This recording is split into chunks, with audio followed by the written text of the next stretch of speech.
ये पवित्र श्रावण का महीना, जिस पवित्र महीने में अभी कावड़ चल रही है, पूरे भारत में कावड़िया कावड़ लेकर जा रहे हैं। जितने कावड़िया भारत की भूमि पर कावड़ लेकर जा रहे हैं, उनके चरणों को मैं नमन करता हूँ कि कावड़िया सनातन धर्म को जागृत कर रहे हैं। एक कावड़िया 50 व्यक्ति को जागृत करता है, सनातन धर्म को मजबूत करता है। मैं उनको प्रणाम करता हूँ। जो नवयुग बेटा बेटी, नवयुवक बेटा बेटी, माताएं, बुजुर्ग सब अपने अपने भाव से भगवान की कावड़ लेकर जा रहे हैं। और जो कावड़ियाओं की सेवा में लगे हैं, कावड़ियाओं की सेवा में जितनी बड़ी बड़ी संस्थाएं सेवा में लगी हुई है, आप कभी बाबा धाम जाकर देखो।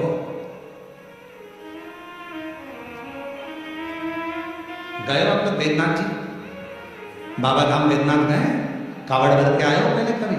आप लोगों ने देखा होगा बाबा वेदनाथ जी के यहाँ सुल्तानगंज से कावड़ भरकर बाबा की जो कावड़ वेदनाथ जी पर जाती है, बाबा धाम जाती है वेदनाथ जी के यहाँ, पूरे रास्ते में लोग बड़े बड़े लंगर, बड़े बड़े टेंट दूसरी दूसरी जगह से आकर खूब शहर के वासी, पूरी बिहार के लोग, पूरा उत्तर प्रदेश का लोग, वहाँ पर पूरा झारखंड का लोग पूरी तैयारी रखते हैं और बड़े बड़े कैंप लगाकर सबकी सेवा करते हैं। उनको धन्यवाद देता हूँ, उनको प्रणाम करता हूँ। साथ आप जाओ हरिद्वार, आप जाओ उत्तर प्रदेश, काशी, बड़े बड़े संस्थाएं, बड़े बड़े सेवादार, बड़े बड़े अपने आनंद में। आप सीहोर जाकर देखिए, सीहोर में भी बहुत संस्थाओं ने अपनी अपनी सेवाओं के क्रम चालू रखे हैं, करा रहे लोगों का मुंह झूठा, किसी को पानी पिलाना, किसी को चाय पिलाना, किसी को नाश्ता कराना, अपने आनंद के साथ कर रहे हैं, भगवान की भक्ति के साथ।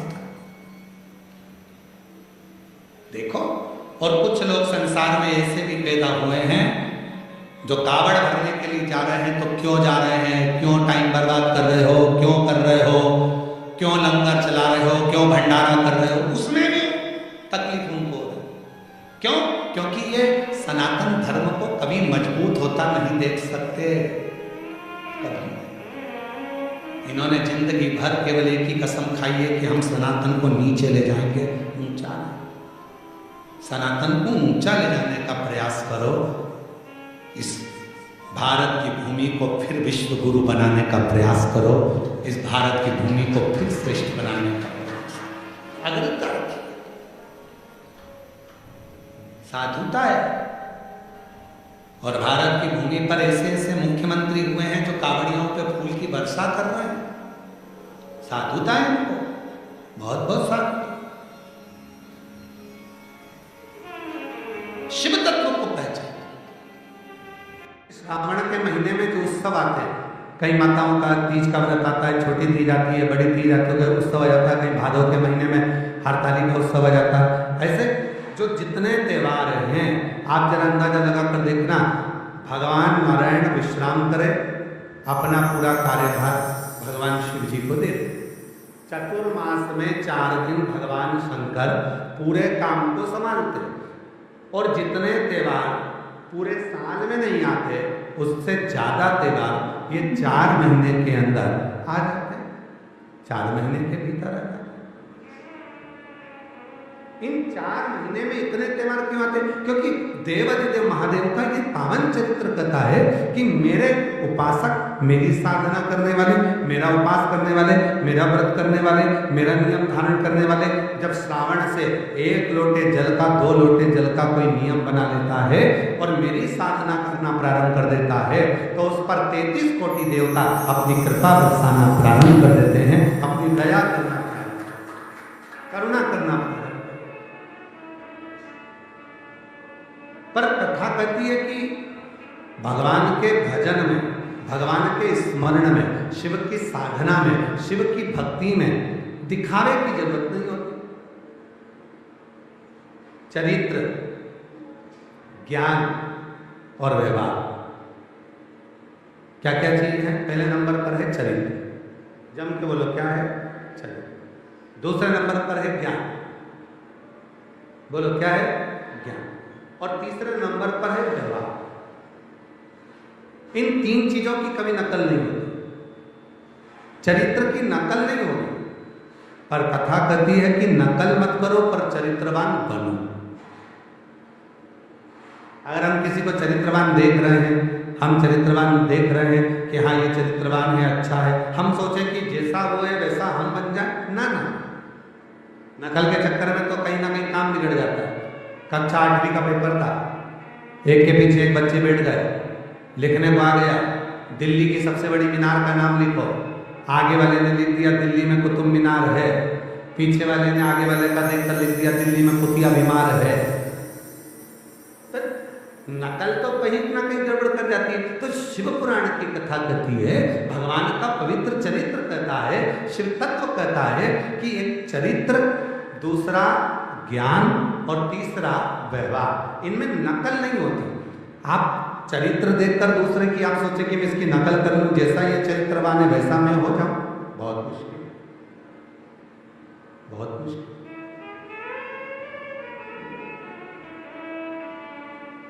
देखा देखी में तो काम ही बिगड़ता है ना। कभी अच्छा काम होता ही कहाँ है, देखा देखी में जो जितना काम हम देखा देखी में करेंगे वो सब बिगड़ जाएगा। होता एक माता जी ने एक व्रत रख लिया पड़ोसन को देख।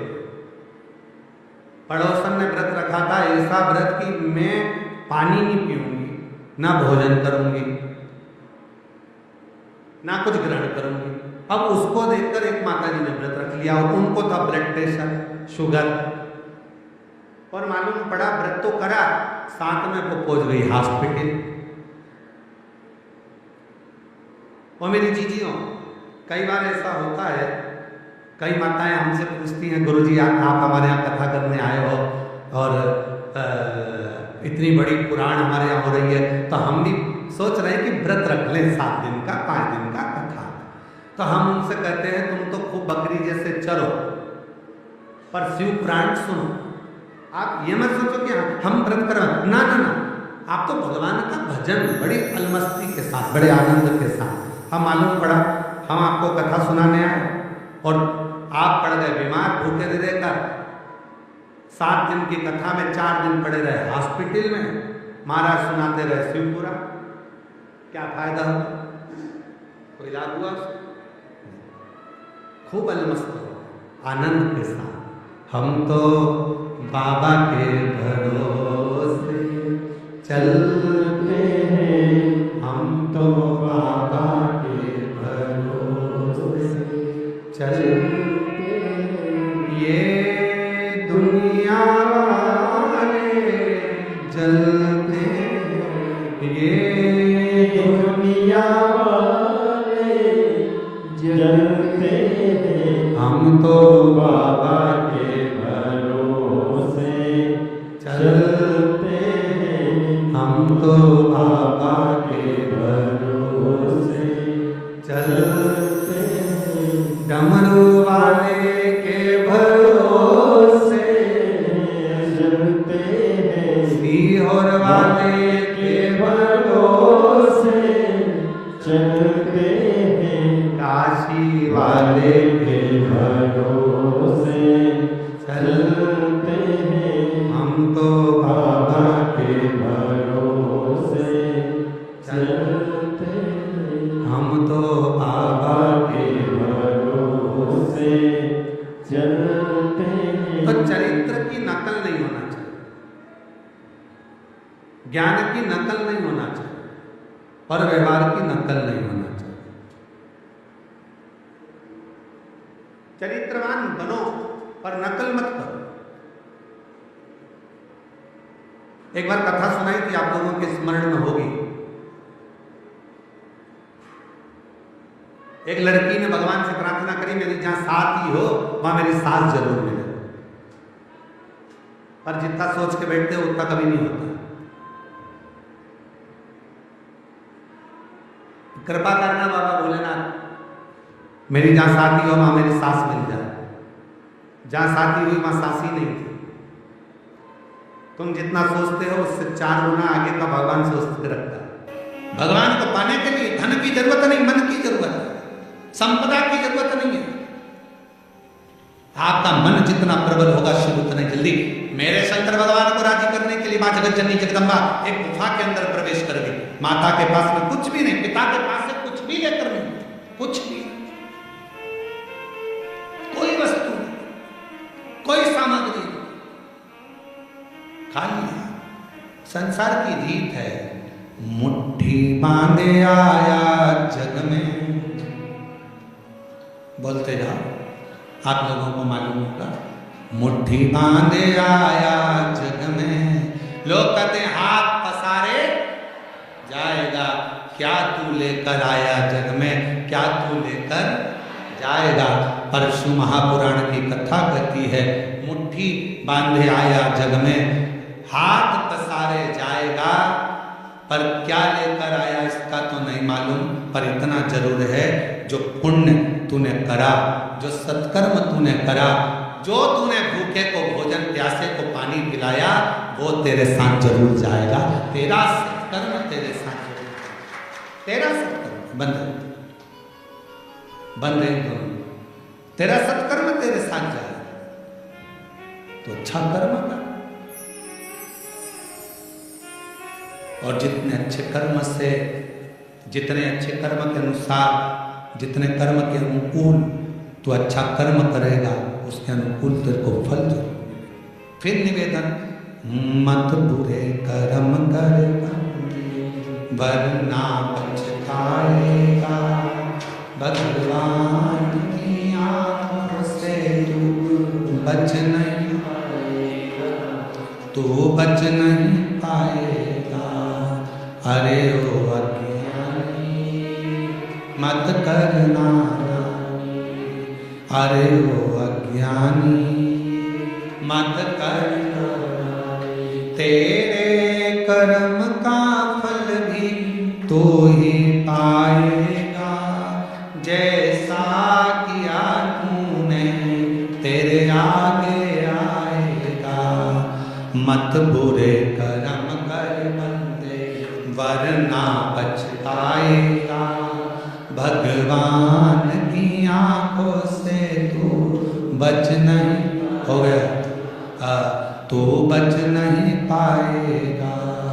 अरे ओ अज्ञानी मत करना, अपने कर्म का दंड अपने को भोगना। पर दुनिया को अपना कर्म दिखता कहाँ है? एक स्मरण में नहीं आ रहा है, शिवलिंग का ओमकारेश्वर में। कौन कौन गया है ओमकारेश्वर? गए हो आप लोग? ओमकारेश्वर की, फिर बंद हो गया। ओमकारेश्वर की जब आप परिक्रमा करेंगे और ओमकारेश्वर की परिक्रमा करते समय जब आप ऊपर पहाड़ी की ओर बढ़ेंगे, ओमकारनाथ जी की पहाड़ी की ओर बढ़ेंगे,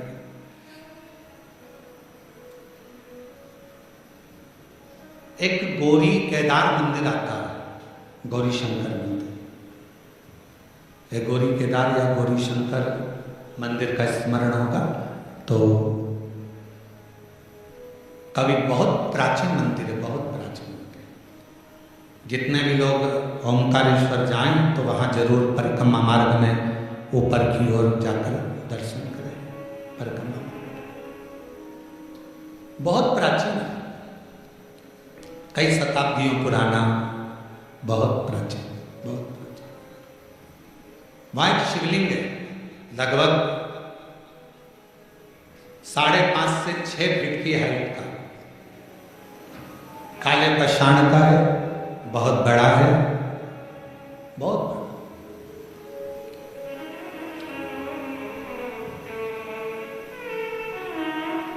जब मुगलों का राज्य हुआ,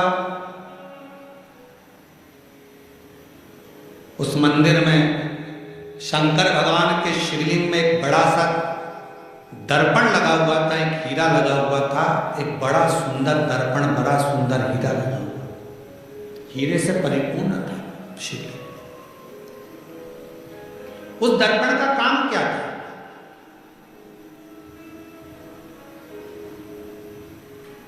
उस दर्पण का क्या काम था? उस दर्पण का केवल एक काम था, उस हीरे का एक काम था, जो उसके सामने आता था उसका पुराना जन्म और आने वाला जन्म, वो दर्पण, वो हीरा बता देता था कि ये अगले जन्म में क्या था, इसने क्या कर्म करा था, और इस जन्म में भोगने के बाद जो अगला जन्म पाएगा उसमें क्या करेगा, वो दर्पण जो शंकर भगवान के शिवलिंग पर जो हीरा लगा हुआ था वो बता देता था।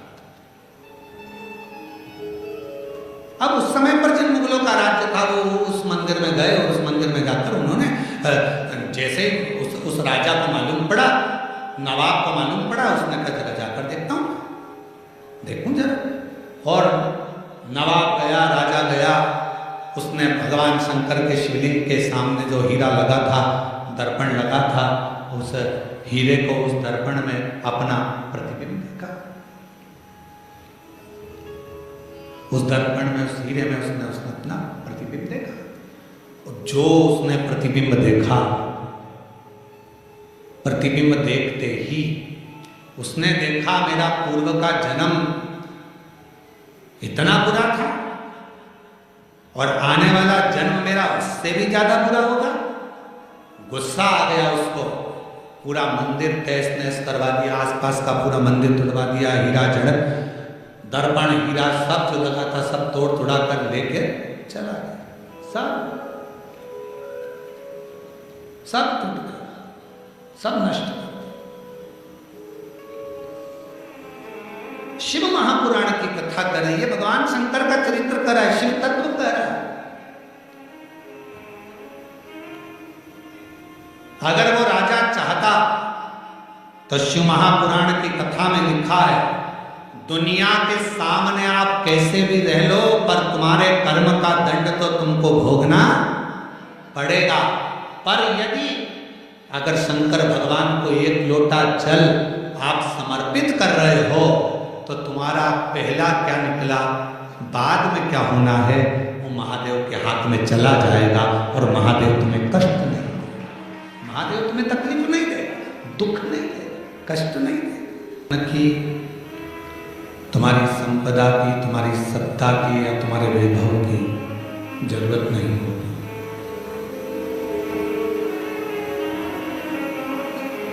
शिव जी की सेवा करना है, भगवान शंकर की अगर भक्ति करना है, भगवान शंकर का भजन करना है, सेवा करना है, उसमें भी धन की मूलता नहीं है। और आप किसी का भला कर रहे हो, उसमें धन नहीं, तुम्हारे निर्मल मन की, अच्छे मन की जरूरत हो। शिव सेवा में भी भगवान शंकर की सेवा करने में या भगवान शंकर का स्मरण करने में भी मन चाहिए और दूसरे का भला करने के लिए भी मन चाहिए।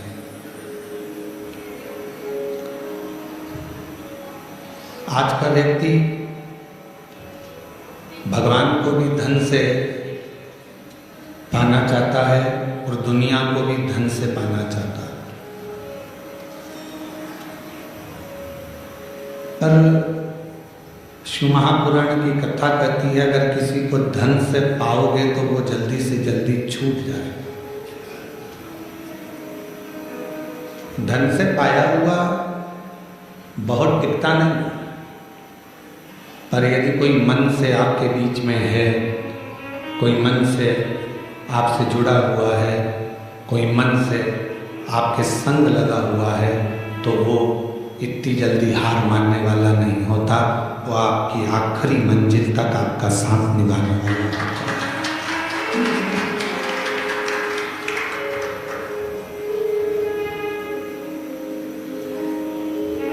कोई तुमसे कहे कि इतना धन लगेगा और इतना पैसा लगेगा तब भगवान मिलेंगे, तो फिर उसको व्यर्थ ही मानना।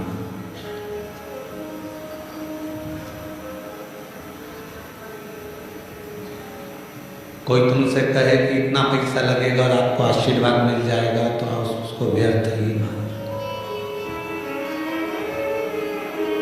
उसकी कोई मूलता नहीं है।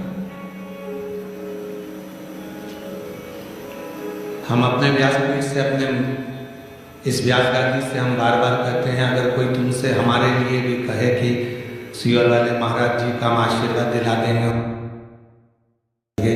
समझ लेना पक्का झूठ बोल रहा है, क्योंकि हम 4 दिन तो मिलते ही नहीं हैं। पांचवें और छठे दिन जो आता है उससे मिलना हमारा कोई उसका शुल्क नहीं रहता, कोई धन नहीं रहता, कोई संपदा नहीं रहती। केवल आप आए और आपका और हमारा मिलना हुआ, 2 क्षण आपका आशीर्वाद हुआ और उसके बाद आप जाए। पर कोई संपदा, कोई धन से ना परमात्मा मिलता है और ना गुरु मिलता है। वो कोई और गुरु होंगे जो तुमसे पैसा लेकर तुम्हारे पास में समय 2 घंटे का, आधा घंटा का दे देंगे। हमारे पास इतना समय भी नहीं हम आपको आधा घंटा दें। हम तो केवल आप सामने आए, श्री शिवाय नमस्तुभ्यं, क्योंकि हमारे शास्त्रों में ऐसा वर्णन आता है कि जब भजन का बल आपका और आपके गुरु का दोनों बढ़ता है तो गुरु केवल कृपा की दृष्टि ही कर देता है, तो कुछ मांगने की जरूरत नहीं पड़ती है। किसी का भला करना है, उसके लिए धन है आपके पास में कि नहीं है उसकी महत्वता नहीं। किसी का भला करने का मन में अगर भाव आ गया कि मुझे इस बच्चे की स्कूल की फीस जमा करना है, तो भगवान खुद व्यवस्था आपके पास करेगा। आपने मन में बना लिया कि मुझे इस व्यक्ति का इलाज करवाना है, इसके पास दवाई नहीं है, गोली नहीं है, भगवान स्वयं उसकी व्यवस्था करेगा। आपने मन ही नहीं बनाया किसी का भला करने का या भगवान का भजन करने का या स्मरण करने का और सोचा धन के बल पर मुझे भगवान मिल जाए या धन के बल पर मैं किसी का भला कर दूं, वो ठीक नहीं। सबसे मूल है आपका मन, आपका हृदय, आपका चित्त, आपकी वृत्ति।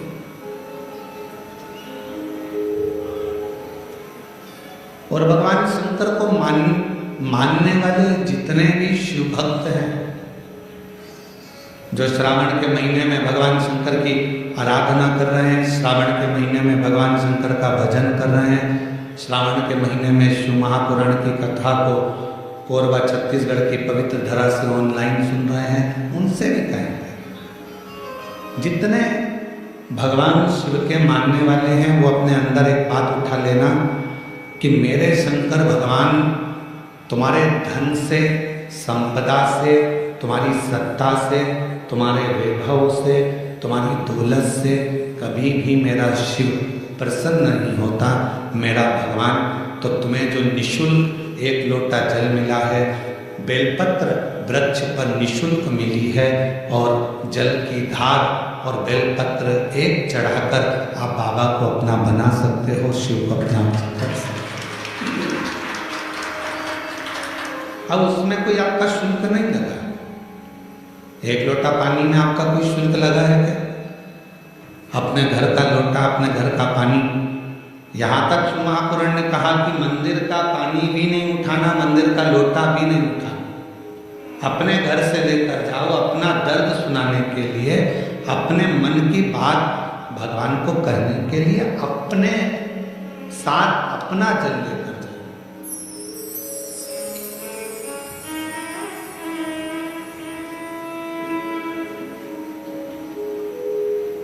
शिव महापुराण की कथा तो यहाँ तक कहती है कि भगवान की कोई भी स्तुति अगर आपको करना है तो अपने दिल में जो बात आए वो भगवान से कहो। किसी की पढ़ी पढ़ाई, किसी की सुनी सुनाई स्तुति भी हमको नहीं करना। खुद की स्तुति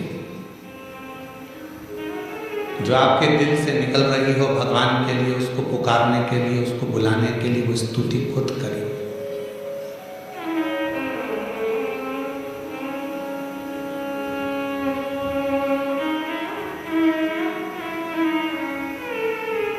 हम ये भी नहीं कहेंगे कि आप हम जैसा विधान बताएं वैसा करो, या हम जैसा आपका दिल करे आप वैसा करिए।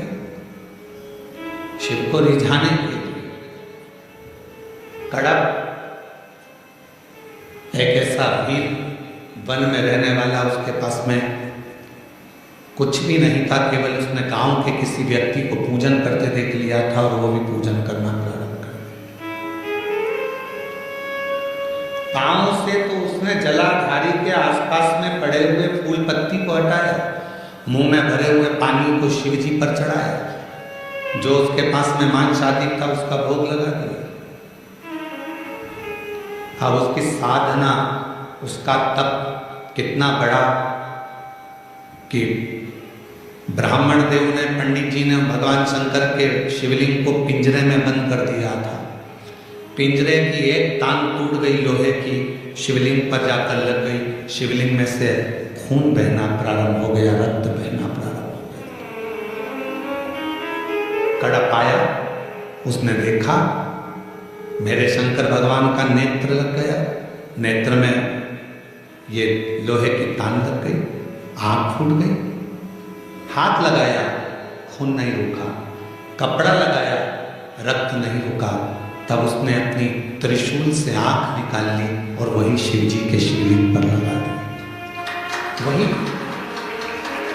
और भगवान शंकर उसी समय प्रकट हो गए। ना मैं तुझे जानता हूं, ना तू मुझे जानता है, केवल तेरी भक्ति। और इतनी विचित्र। कड़प से पूछा तुझे मांग क्या चाहिए? कड़प ने कहा बस इतना दे दीजिए कि संसार में रहने वाला कोई मनुष्य जिसको कुछ भी नहीं आता, आपका मंत्र भी नहीं आता, आपकी साधना भी नहीं आती, आपकी स्तुति भी नहीं आती, पूजन करने का तरीका भी नहीं आता, अगर वो आड़ी टेढ़ी भी पूजन करे, कैसे भी आपके मंदिर तक पहुंच जाए, बस आप जैसे मुझ पर कृपा करे हो ऐसी ही कृपा उस पर भी कर दो। ये बड़ा नहीं।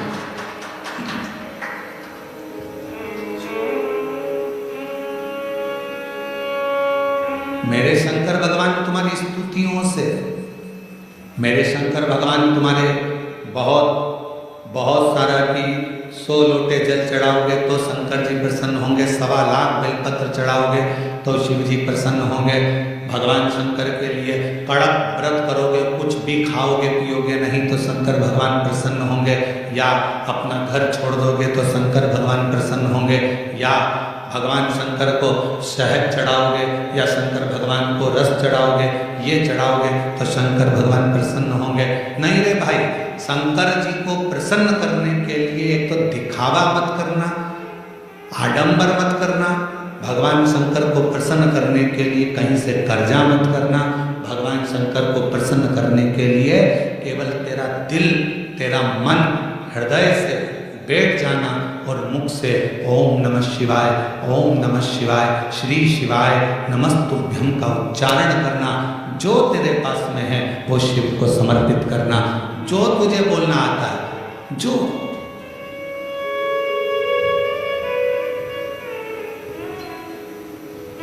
छोटा सा बच्चा तोतला बोलता है, माँ को अच्छा लगता है कि नहीं लगता? बोलो, जम के बोलो, लगता है। छोटा सा बच्चा किसी से भी अगर तोतरी भाषा में बोलेगा सबको अच्छा लगेगा। तोतरा बच्चा, छोटा बच्चा गाली भी दे देगा तो सबको अच्छा लगेगा। वही बच्चा बड़ा हो जाए, बड़ा होने के बाद गाली बक दे तो लड़ाई हो जाए। तोतरा है, माँ बाप स्वीकार करेंगे, लोग स्वीकार करेंगे, छोटा है सब स्वीकार करेंगे। शिव जी की कथा कहती है कि भगवान शंकर को रिझाने के लिए आपकी तोतरी भाषा से, आपके निर्मल मन की भाषा से, आपके हृदय की भाषा से आप शिव जी को जैसे रिझाना चाहोगे शंकर भगवान जल्दी प्रसन्न होंगे। और अगर आप आडंबर से, दिखावे से, छल से परमात्मा को पाने का प्रयास करोगे तो शिव कभी प्राप्त नहीं होगा। उसको पाने का तरीका ही सहजता।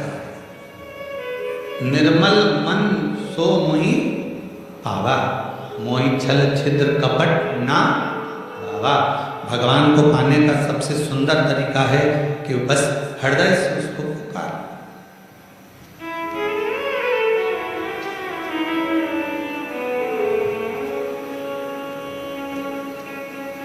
बारिश पड़े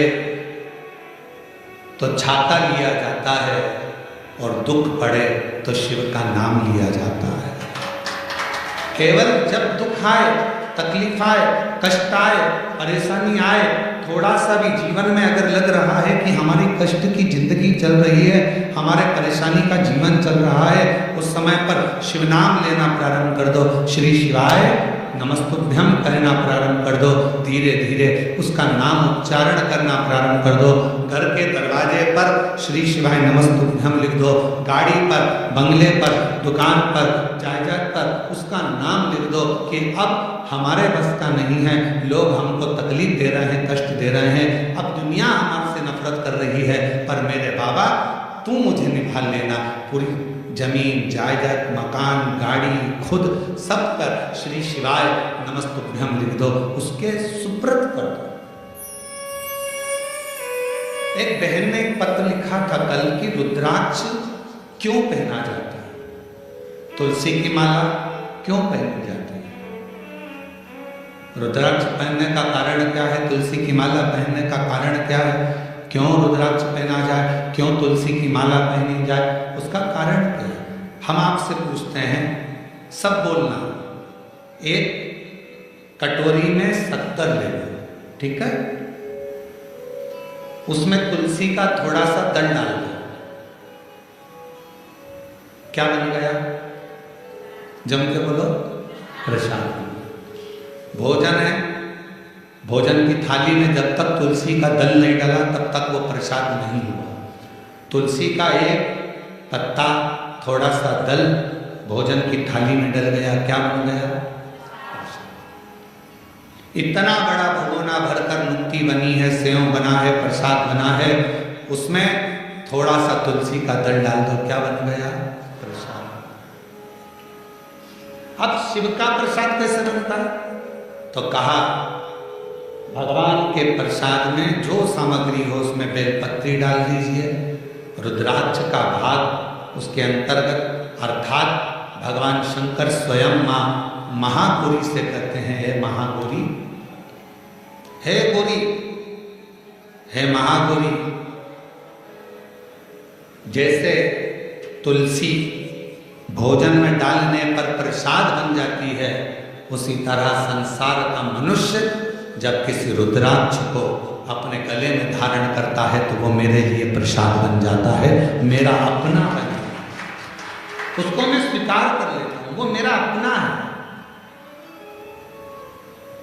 अब प्रसाद को आप लोग नाली में फेंकते हो क्या, प्रसाद को आप गटर में फेंकते हो क्या, प्रसाद को आप कहीं गलत जगह डालते हो क्या, नहीं, क्योंकि वो प्रसाद बन गया। गले में अगर रुद्राक्ष की माला आ गई, एक रुद्राक्ष तुम्हारे गले में लाल धागे में पड़ा हुआ है, तुलसी की माला तुम्हारे गले में पड़ी हुई है, आप भगवान का प्रसाद हो। अगर चलते फिरते मौत का किसका ठिकाना, मृत्यु का किसको भरोसा, कब प्राण छूट जाए। अगर हमारे गले में रुद्राक्ष पड़ा है, तुलसी की माला पड़ी है और हमारे प्राण छूट भी गए तो हम वो प्रसाद हैं कि हमें नरक में नहीं पटका जाएगा, गलत जगह पर नहीं पटका जाएगा, हमको श्रेष्ठ जगह पर रखा जाएगा। प्रसाद को नाली में नहीं डालते, प्रसाद को गटर में नहीं डालते, रुद्राक्ष पहनने वाला, तुलसी की माला धारण करने वाले को गलत जगह पर नहीं भेजा, गलत जगह।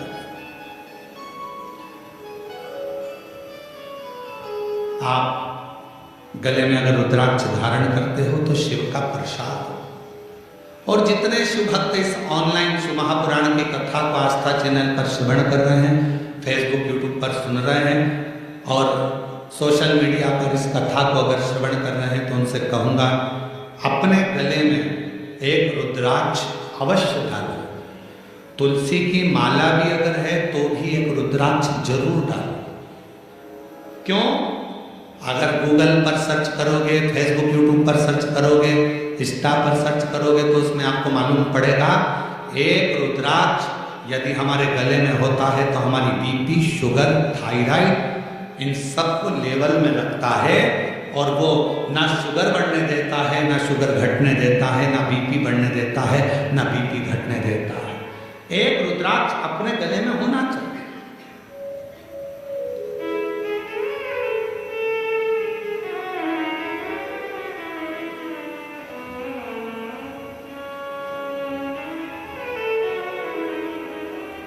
एक शिवा भगत की एक कथा थी। मालती का एक पुत्र था शिवा, उसको लोग शिव कहते थे। क्यों? क्योंकि मालती के घर में कमाने वाला कोई नहीं था, ससुर के प्राण छूट गए थे, पति शरीर से विकलांग था और मालती मेहनत करती, परिश्रम करती। घर में एक बेटे का जन्म हुआ जिसका नाम शिव के ऊपर शिवा रखा।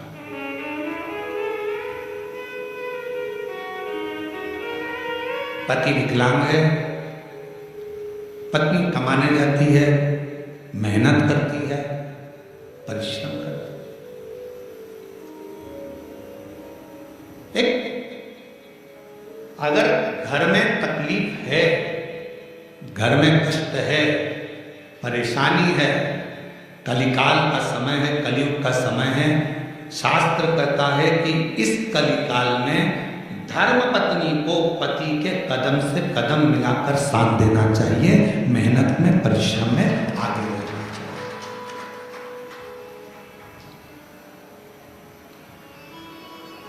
वो समय गया जिस समय पर नारी केवल चौके का काम करती थी और लोग गाली देते थे, अपशब्द कहते थे, ताना देते थे और घर में रह लेती थी। आज का समय, एक बेटी अपनी सेना को लेकर जाती है और पूरे पाकिस्तान को हिलाकर आ जाती है। आज का वो युग है, आज का वो युग है कि एक बेटी पूरे पाकिस्तान को हिलाकर आ जाती है। आज का वो युग है, एक बेटी अंतरिक्ष में जाती है और अंतरिक्ष का छोर पाकर वापिस आ जाती है। आज का वो युग है, एक बेटी साइंटिस्ट बनकर पूरे साइंटिस्टों को ज्ञान प्रदान करती है। आज का वो युग है, आज की बेटी collector, SP, IG, DIG, commissioner और बड़े बड़े अधिकारी और मंत्री के पद पर बैठती है। आज का वो युग है। वो गया समय, एक कलिकाल का समय, कलयुग का समय। और ये किसने दिया? कोई तुमसे पूछे कि एक स्त्री को आगे करने का अधिकार किसने दिया, तो तुम कह देना भगवान शंकर ने दिया। कहां? तारकासुर जैसा असुर सामने था, विदत उत्पल नाम के असुर सामने थे, महिषासुर सामने था। और उस महिषासुर को मारने के लिए संपूर्ण जगत के देवता, 33 कोटि देवता सामने खड़े हुए थे, पर महिषासुर नहीं मरा। आखिरी में विदल उत्पल को मारने के लिए भी मां जगत जननी जगदम्बा को आगे करा गया और महिषासुर को मारने के लिए भी जगदम्बा को आगे करा गया। शंकर भगवान ने कितना सुंदर शब्द किया। पार्वती जी कहती है मैं आगे बढ़ूं, शंकर जी कहते हैं एक स्त्री पुरुष से ज्यादा बल रखती है, क्यों चिंता करती हो? एक लाइन आती है, तेरे भक्त जनों पर माता वीर पड़ी है भारी, दानव दल पर टूट पड़ो मां करके सवारी, सो सिंहों से बलशाली अष्ट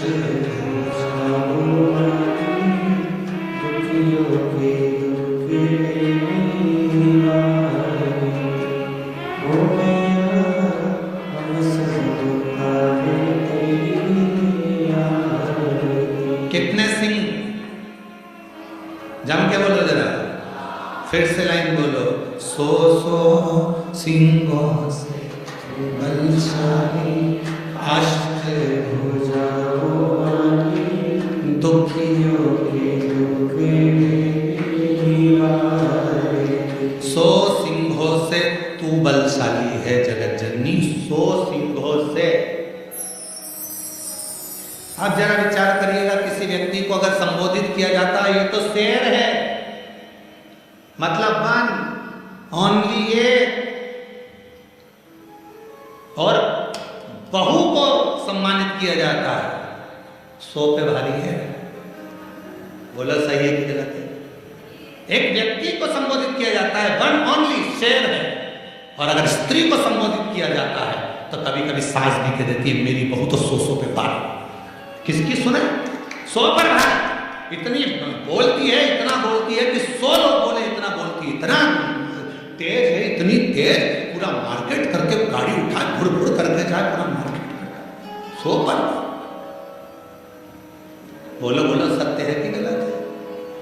संबोधन अब किसी व्यक्ति के लिए ये तो शेर है, शेर ओनली वन, और वो 100 पूरी 100 100 सिंगों से बलशाली अष्टभुजाओं वाली दुखियों के ओ मैया हम सब तारे तेरी आरती। अब 100 सिंहों के बराबर उसमें बल है। शंकर भगवान आज के युग में, कलयुग में अगर स्त्रियां नारियां आगे आकर कार्य कर रही हैं, स्त्रियां आगे बढ़ी हैं, तो इसमें सबसे बड़ा योगदान, सबसे बड़ी कृपा मेरे देवादिदेव महादेव की है, जिन्होंने पार्वती जी को आगे, मां जगदम्बा को आगे कर। तू असुरों को मार सकती है, तो भद्रकाली बन सकती है, तो कुष्मांडा बन सकती है, तो स्कंदा बन सकती है, और एक समय ऐसा आए तो तुम अन्नपूर्णा भी बन सकती है। याद करिए जब पूरा विश्व भूख से बिलख रहा था, पूरा विश्व, अकाल पड़ गया पूरी सृष्टि में, तड़पने लगे लोग, पक्षी मरने लगे, पशु मरने लगे, मानव मरने लगे, कुछ नहीं बचा। शिव अखंड समाधि में डूबे हुए थे, और शंकर भगवान अखंड समाधि में थे। देवता आए शिव जी से प्रार्थना करने के लिए, शिव जी उठते नहीं। ब्रह्मा जी आए, शिव जी उठते नहीं। इंद्र आए, शिव जी उठते नहीं। अखंड समाधि में लगे भगवान देवादिदेव महादेव, उठने का नाम नहीं, नेत्र बंद, क्या हो रहा है मालूम नहीं, पर पार्वती माता से रहा नहीं गया।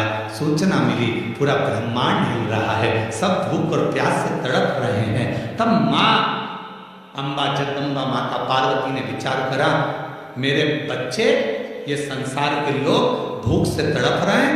तब मेरी माँ अम्बा जगदम्बा जी ने तुरंत अन्नपूर्णा का रूप धारण करा, भूमि पर चरण रखकर धान उत्पन्न किया।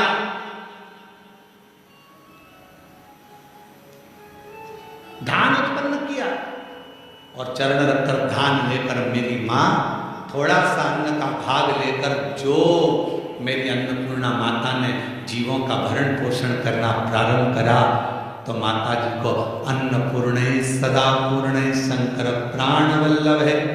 भगवान शंकर की प्रिया माँ जगत जननी पार्वती जी जगत का भरण पोषण करने वाली हो गई। भगवान शिव के नेत्र खुले, शंकर भगवान के नेत्र खुलते से उनको भी, जब बहुत हजारों वर्ष की तप साधना कर ली, तो उठते से ही कुछ भूख से भाव में आई, भोजन का भाग मांगने के लिए स्वयं अन्नपूर्णा के दरवाजे पर चले गए। स्वयं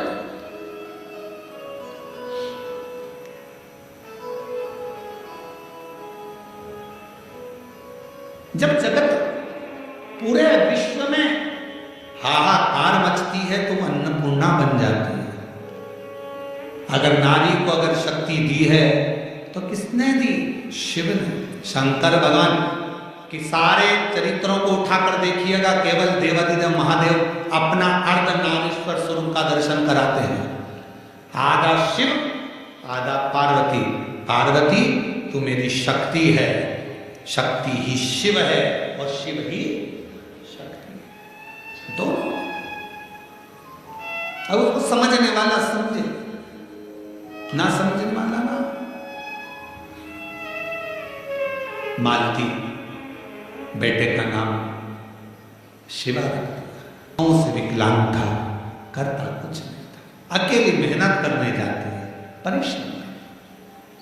अब दुनिया की रीति है, जब एक नारी पुरुष की तरह आगे बढ़कर काम करती है और आगे बढ़ने का प्रयास करती है, तो दुनिया के लोग ताना देने का प्रयास करते हैं।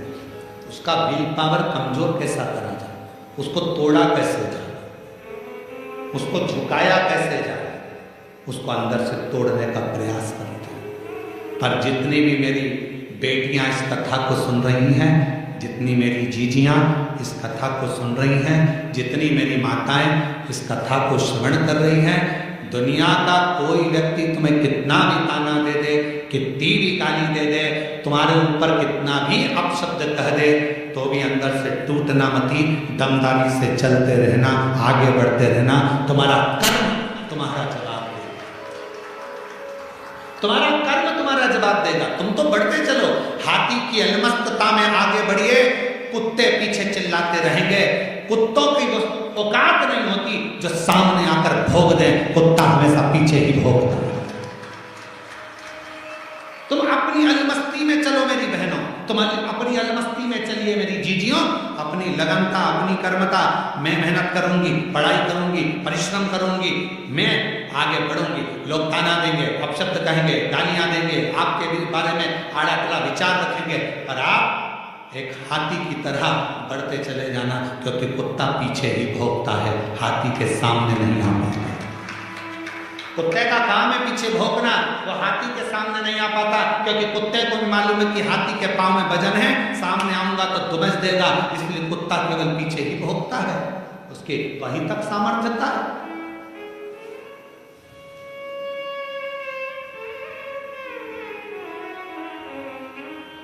एक बहन, एक बेटी, एक मां, एक स्त्री जब अपने कर्तव्य पथ पर चले, उसको सोचना नहीं चाहिए कौन क्या कहेगा। आग लगे बस्ती में, मस्ती में, क्या किसको रोइए, कौन कहेगा, क्या बोलेगा, बोले। हम तो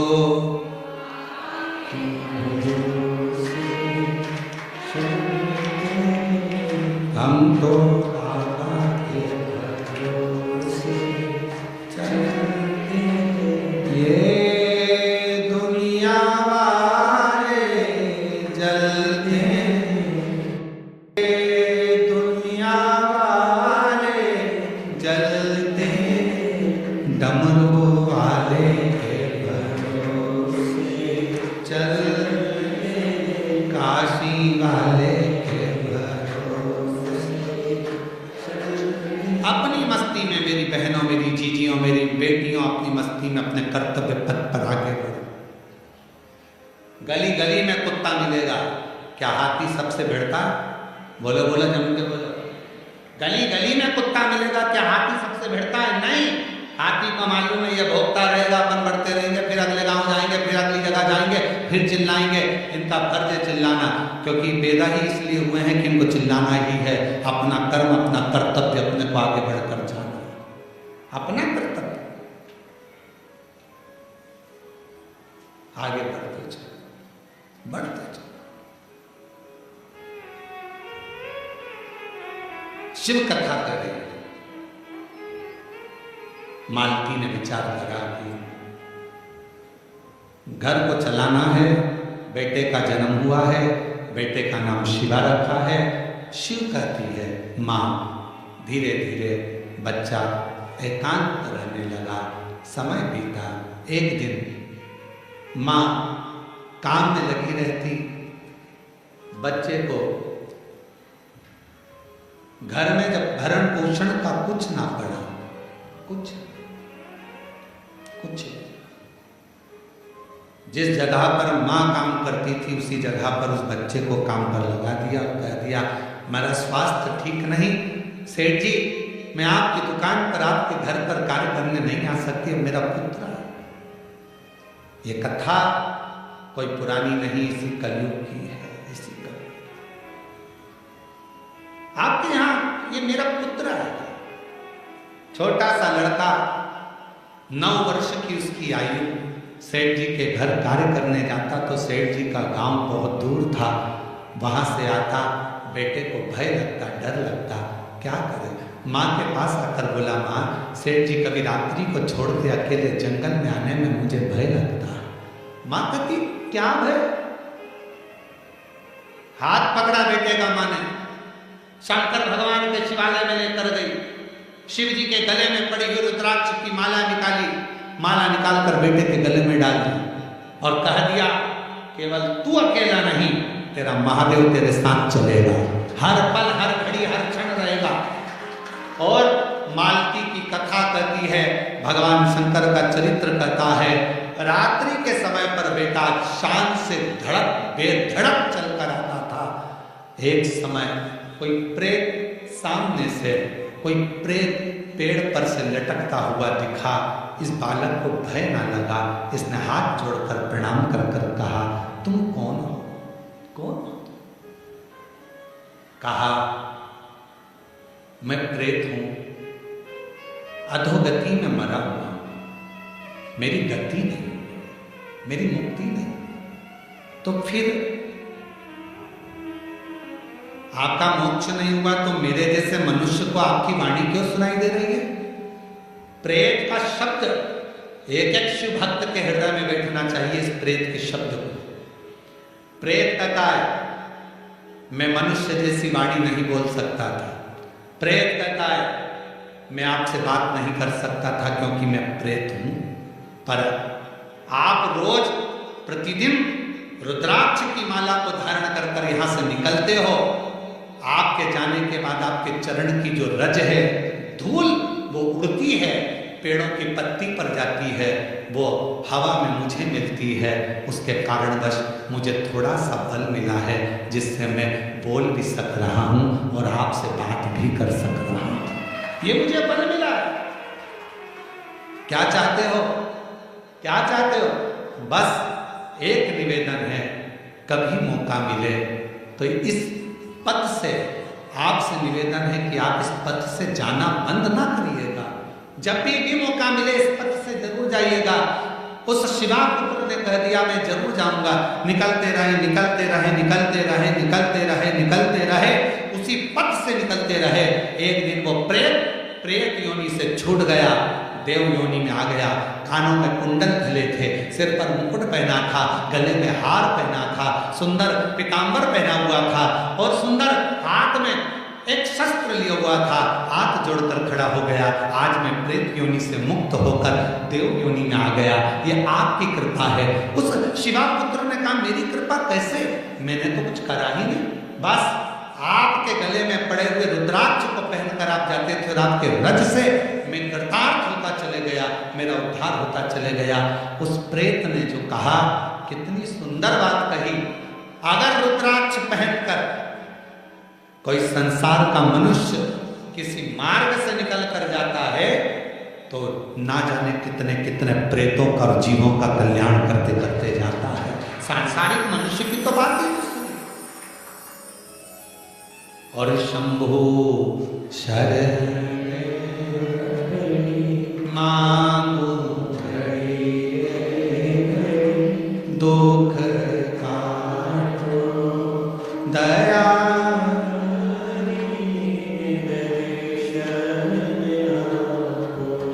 शंभो शरण मांगो घड़ी दुख दया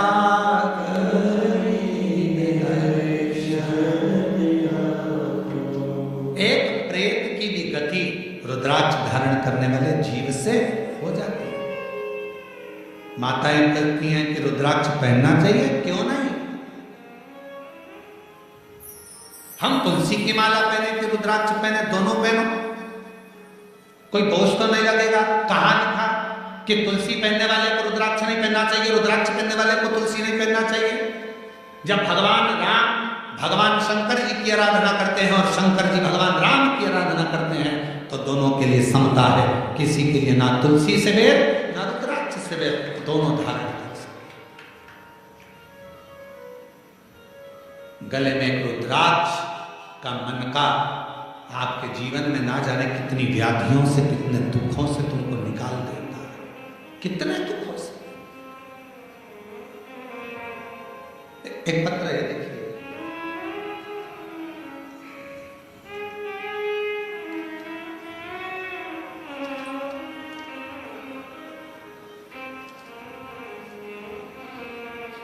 रुक्मणी पटेल, शिव नारायण पटेल, ग्राम रामपुर, जिला कोरबा,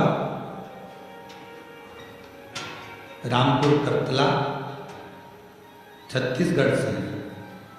12 वर्ष तक मेरे यहाँ संतान का सुख नहीं हुआ।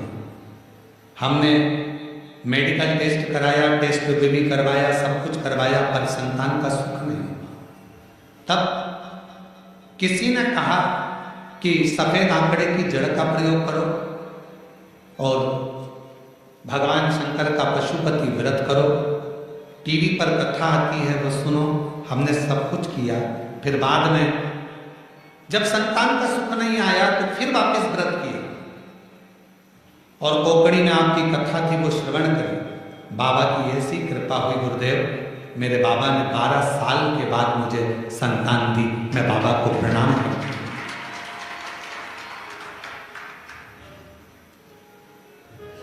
एक पत्र और बड़ा सुंदर है।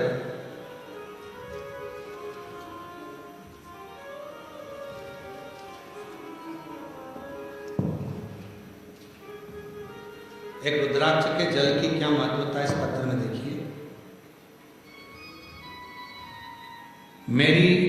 मेरा नाम श्रीमती रितु डिक्सेना, ग्राम हरदी बाजार में रहती हूँ।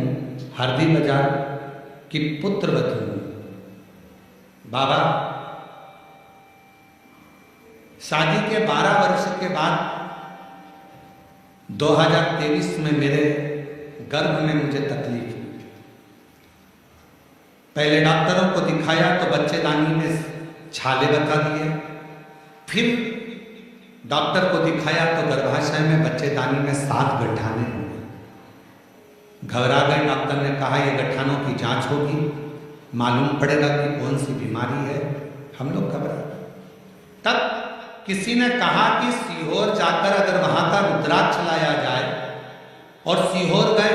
वहां से आकर गुरुजी हमने पशुपति व्रत भी किया, रुद्राक्ष को पानी में गलाकर उसका जल पीना प्रारंभ करा। और फिर 29/5/2025 में हम बिलासपुर में फिर चेकअप कराने के लिए गए। बाबा ने ऐसी कृपा कर दी, कोई ऑपरेशन करने की जरूरत नहीं पड़ी और बाबा की कृपा से मेरी पूरी रिपोर्टें नॉर्मल आ गई। जिन रिपोर्टों को मैं अपनी फाइल में भी लगा कर लाई हूं कि मेरी सारी रिपोर्ट बाबा ने नॉर्मल कर दी। शिव शिव है, शंकर शंकर है, शिव शिव है। एक रुद्राक्ष यदि गले में पड़ा हुआ है, एक रुद्राक्ष यदि हम उसका जल पी रहे हैं, एक रुद्राक्ष हमारे घर में हम रख रहे हैं, उसका जल पी रहे हैं, या हमारे गले में धारण कर कर रख रहे हैं, उसका फल हमको मिलता जरूर।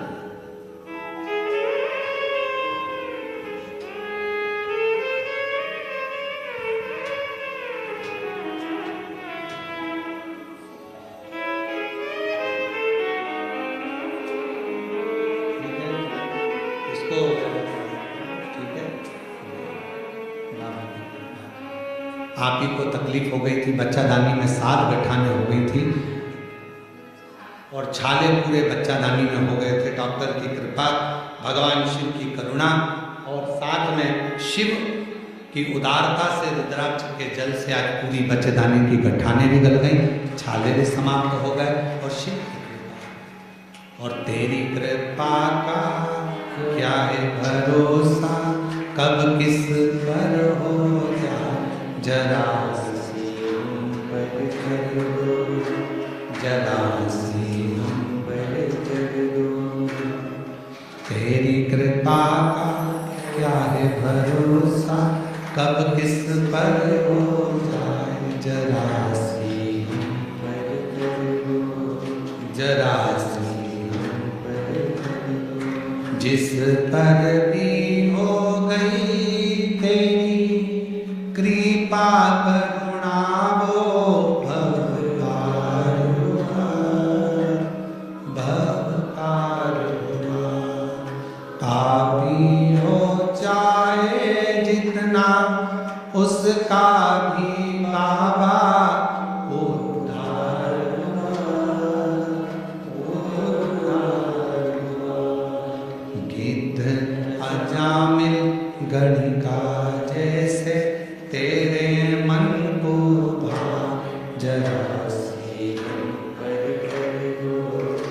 जरा तेरी कृपा का क्या है भरोसा, कब किस पर हो जाए, जरा सी हम पर कर दो, जरा सी हम पर कर दो। शिव कृपा, शिव करुणा। एक छोटा सा रुद्राक्ष गले में पड़ा रहना, डले रहे, कितनी कितनी तकलीफों से, कितने कितने दुखों से, कितने कितने कष्ट से वो रुद्राक्ष आपको निकाल देता है, कितने कष्ट से।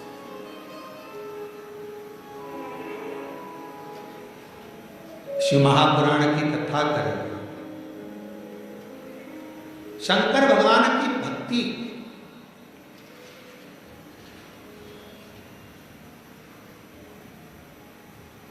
किसी का भला करने में और भगवान शंकर का भजन करने में धन मूल नहीं, मन मूल है। मन, आप कितना भजन करते हो, धन से भगवान कभी प्रसन्न नहीं हो सकता। आडंबर से भगवान कभी प्रसन्न नहीं हो सकता। क्या था माता पार्वती जी के पास में? जिस समय मां पार्वती जी की अवस्था 6 वर्ष की हो गई और मां पार्वती जी अपना भवन छोड़कर वन में चली गई अपनी सहेलियों के साथ। एक गुफा में प्रवेश कर गई माता पार्वती जी। छोटी सी गुफा में रहकर माता पार्वती जी ने तप साधना प्रारंभ कर दी। क्या था पार्वती जी के पास में? ना मां पार्वती जी हिमालय राज की नगरी से ना पात्र लेकर गई थी, ना पूजन का कोई सामान लेकर गई थी।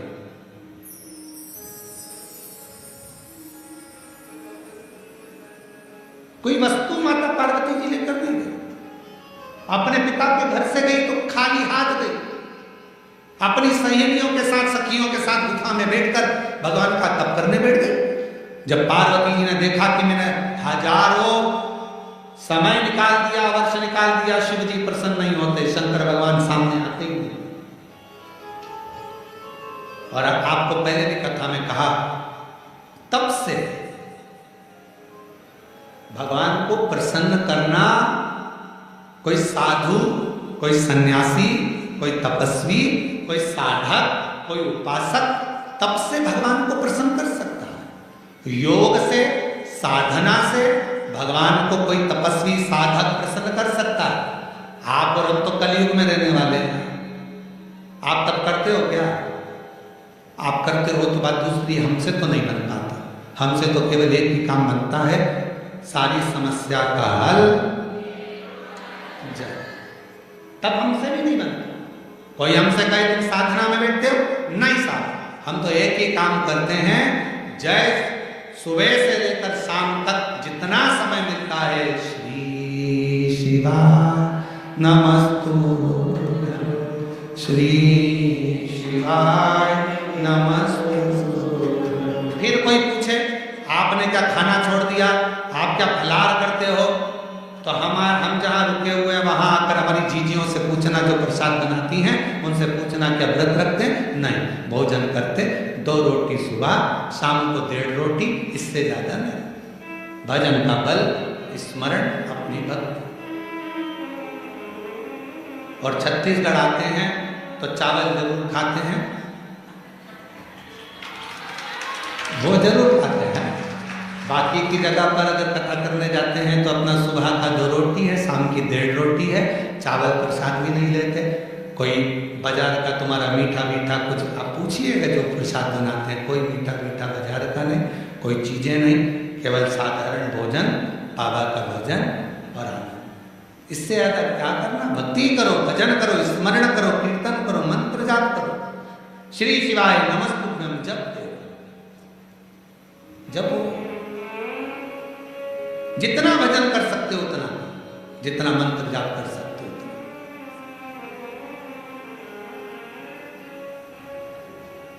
और हम तो शर्मा जी आपसे भी कहेंगे, हमारा जो प्रसाद बनता है उसमें थोड़ा प्रसाद कभी योग बन जाए तो पाना, शंकर जी की प्रसादी कभी योग बने तो जरूर लीजिए प्रसाद का। और बनाने वाला भी कौन होता है? माताएं तो रोटी सेकती हैं और हमारे पंडित जी सब्जी से बनाते हैं, या आशीष भैया सब्जी बना देते हैं, जो भाजी अपने बच्चे को बना दे पा लिया। शिव तत्व की प्राप्ति हो, शिव तत्व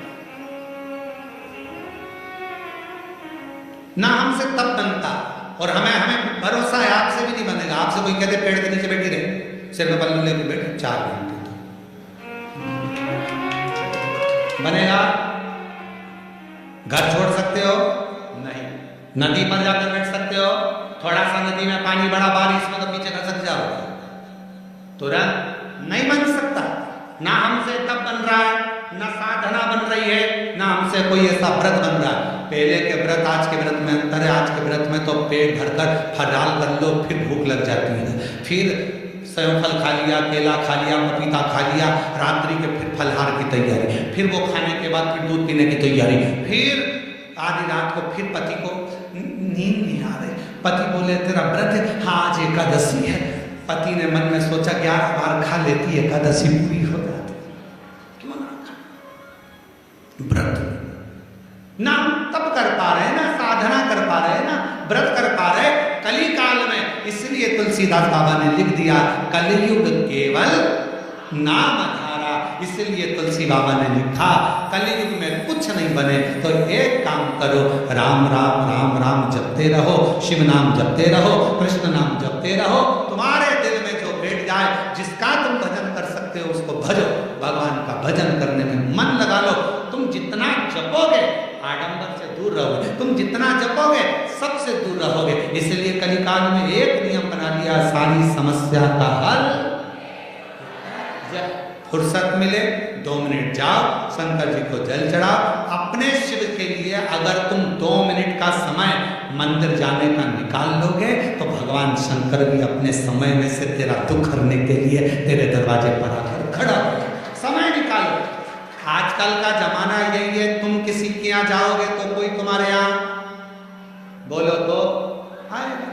बहन के घर शादी में जाओगे तो बहन तुम्हारे घर शादी में, तुमने अपनी बहू को भेज दिया तो वो भी बहू को भेज देगी। और तुम्हारे जाने में और बहू के जाने में अंतर है। बहू शादी में जाती है, काम वाम नहीं करती, कुर्सी पर डेंटिंग पेंटिंग करके बैठ जाती है। काम करेगी क्या? नहीं। मौसी सास की आएगी, फैलारा पड़ा है तो पड़े रहने दो, सामान पड़ा है तो पड़े रहने दो। पर बहन के घर शादी में बहन जाती है, जितना सामान आता है, कपड़े आए, मायरे का सामान आया, सारा सामान संभालती है। मिठाई के डब्बे इधर रखेगी, बर्तन उधर रखेगी, सामान उधर रखेगी, बहन संभालेगी, बहू नहीं। अब तुम्हारे यहाँ शादी में तुमने बहू को भेजा तो उसने भी बहू को भेज दिया। तुम आती तो वो भी, तुमने संभाला तो वो भी संभालती। हमारी जीजी ने हमारे यहाँ काम संभाला था भैया, उसके घर काम आया है, हम भी जाके संभाल लेंगे क्योंकि हमारी बहन ने हमारे यहाँ संभाला था। उसी तरह जैसे तुम अपने रिश्तेदार को शादी में भेजते हो तो वो अपने रिश्तेदार को भेजता।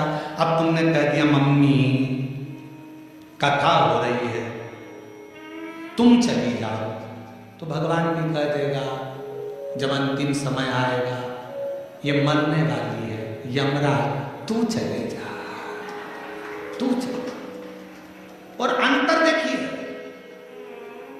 बहन आती तो काम करती, भगवान आता तुझे लेने के लिए भोलेनाथ तो नंदी पर बिठा कर ले जाता, डमरू बजाता बजाता। देवराज ब्राह्मण को लेकर गया था, नंदी पर बिठा, नरसिंह जी को बैठा कर लेकर गया था। और अगर यमराज आता है तो नंदी पर काय पर बिठा कर ले जाता है? नहीं, पाड़े की पूंछ से बांध कर ठोकता ठोकता, दे धम दे धम दे धम। खूब मोबाइल पे झूठ बोली थी, दे, खूब दिया। दिन भर चैटिंग में लगी रहती थी, दे। जरा सा कोई गलत लिखता था फेसबुक पर कमेंट्स करती थी, दे। उंगली पर रखेंगे और दोचेंगे, इसी से चलाती थी खूब व्हाट्सएप, दोचो।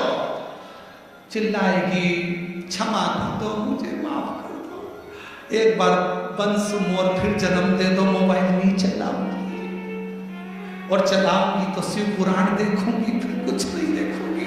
भगवान बोले शिव पुराण की आड़ में चैटिंग करती रहती, फिर फिर खूब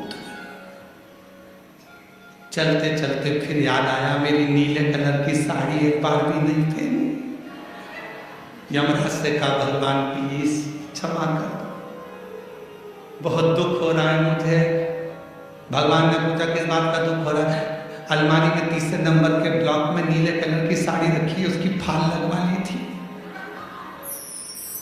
चोली बनवा ली थी, बस पहन नहीं पाई। मुझे एक बार मौका दे दो मैं पहन। और हमारे मोहल्ले में नया पार्लर खुला है, उसके पास एक बार भी नहीं। कृपा यमराज ने फिर दिया धर के चल। किस काम की वो जिह्वा जो भगवान का भजन ना कर पाए, किस कान का वो श्रवण जो भगवान की कथा ना सुन पाए, और किस काम का वो मस्तक जो भगवान के आगे झुक ना पाए। किस काम क्या करे कि पापीड़ा मुख से राम नहीं निकले, राम नहीं निकले रे श्याम नहीं निकले। वो कहीं जाने हरि भजना में जीवन गवाए दियो सजना में। भजना में मन नहीं लगा, सजना में मन लग गया।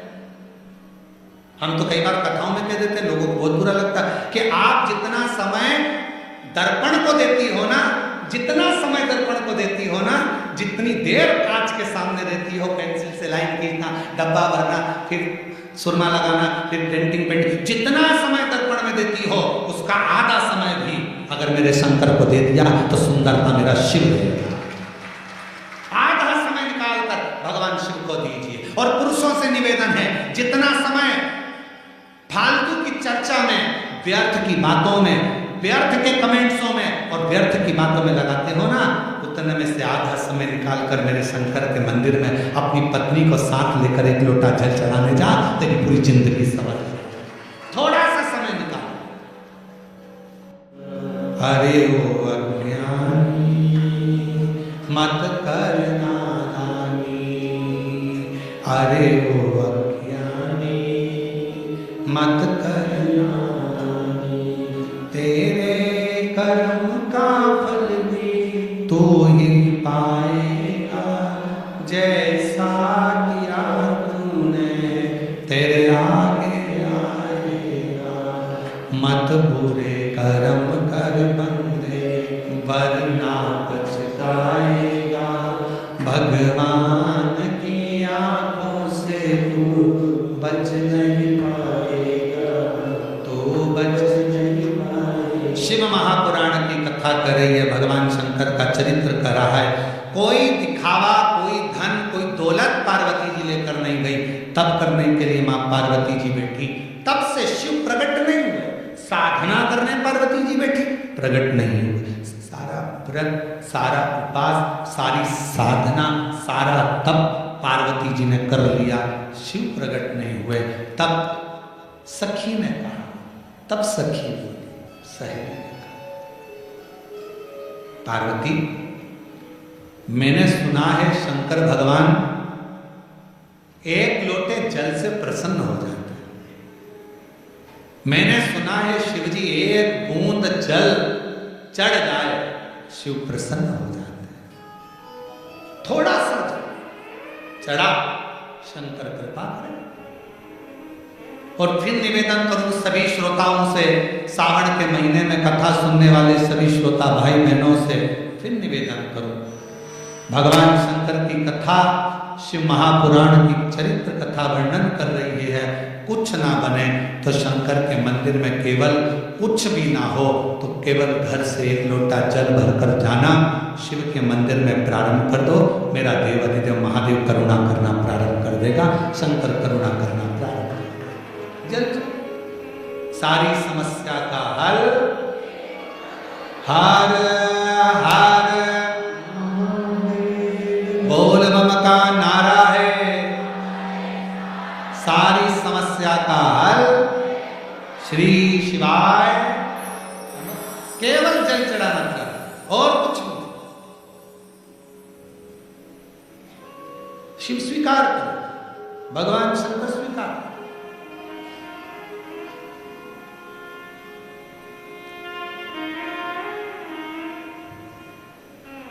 शिव कथा कर रहे हैं।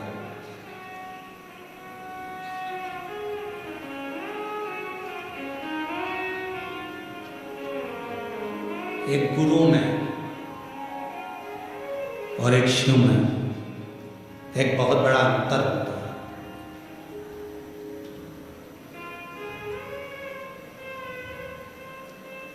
कभी कभी जैसे माता पार्वती जी को उनकी सहेली गुरु बन गई,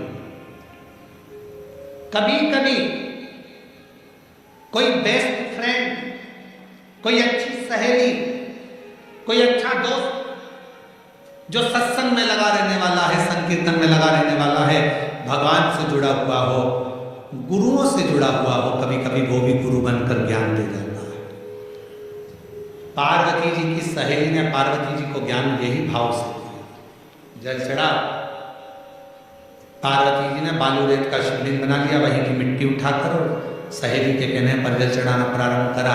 और जो जल चढ़ाना प्रारंभ करा, भूखी प्यासी रहकर बेलपत्र समर्पित कर कर जो पार्वती जी ने तप साधना करना प्रारंभ करी, जल चढ़ाना, शिव के पार्थिव लिंग का पूजन करना। और शिव महापुराण में वर्णन है, लिंग पुराण में वर्णन है, स्कंद पुराण में वर्णन है, कूर्म पुराण में वर्णन है कि पार्थिव लिंग का पूजन करने वाला व्यक्ति जिंदगी में सारे सुख पा लेता है। पार्थिव लिंग का पूजन करने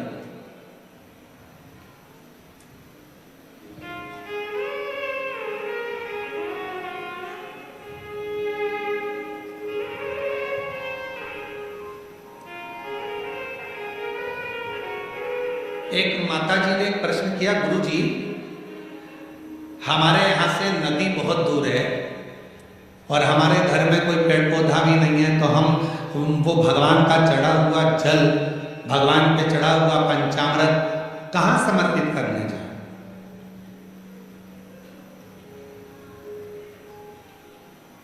हमने कहा कि मिट्टी तो है तुम्हारे घर में,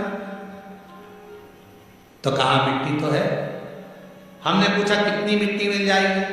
उन्होंने कहा गुरु जी ये तुम जितनी बोलो, 1 तगाड़ी 2 तगाड़ी 10 तगाड़ी, जितनी मिट्टी बोलो उतनी मिल जाएगी। हमने कहा तुम्हारे यहाँ पर बड़ा सारा थाल है? हाँ। थाल भर के मिट्टी ला सकते हो? हाँ। हमने कहा लेकर आए। हम जहाँ ठहरे हुए थे पर वो थाल भर कर मिट्टी लाए। एक बड़ा सा आरती करते ना हमारे शर्मा जी, आरती करने के लिए भी थाली नहीं लाए, थाल लाए।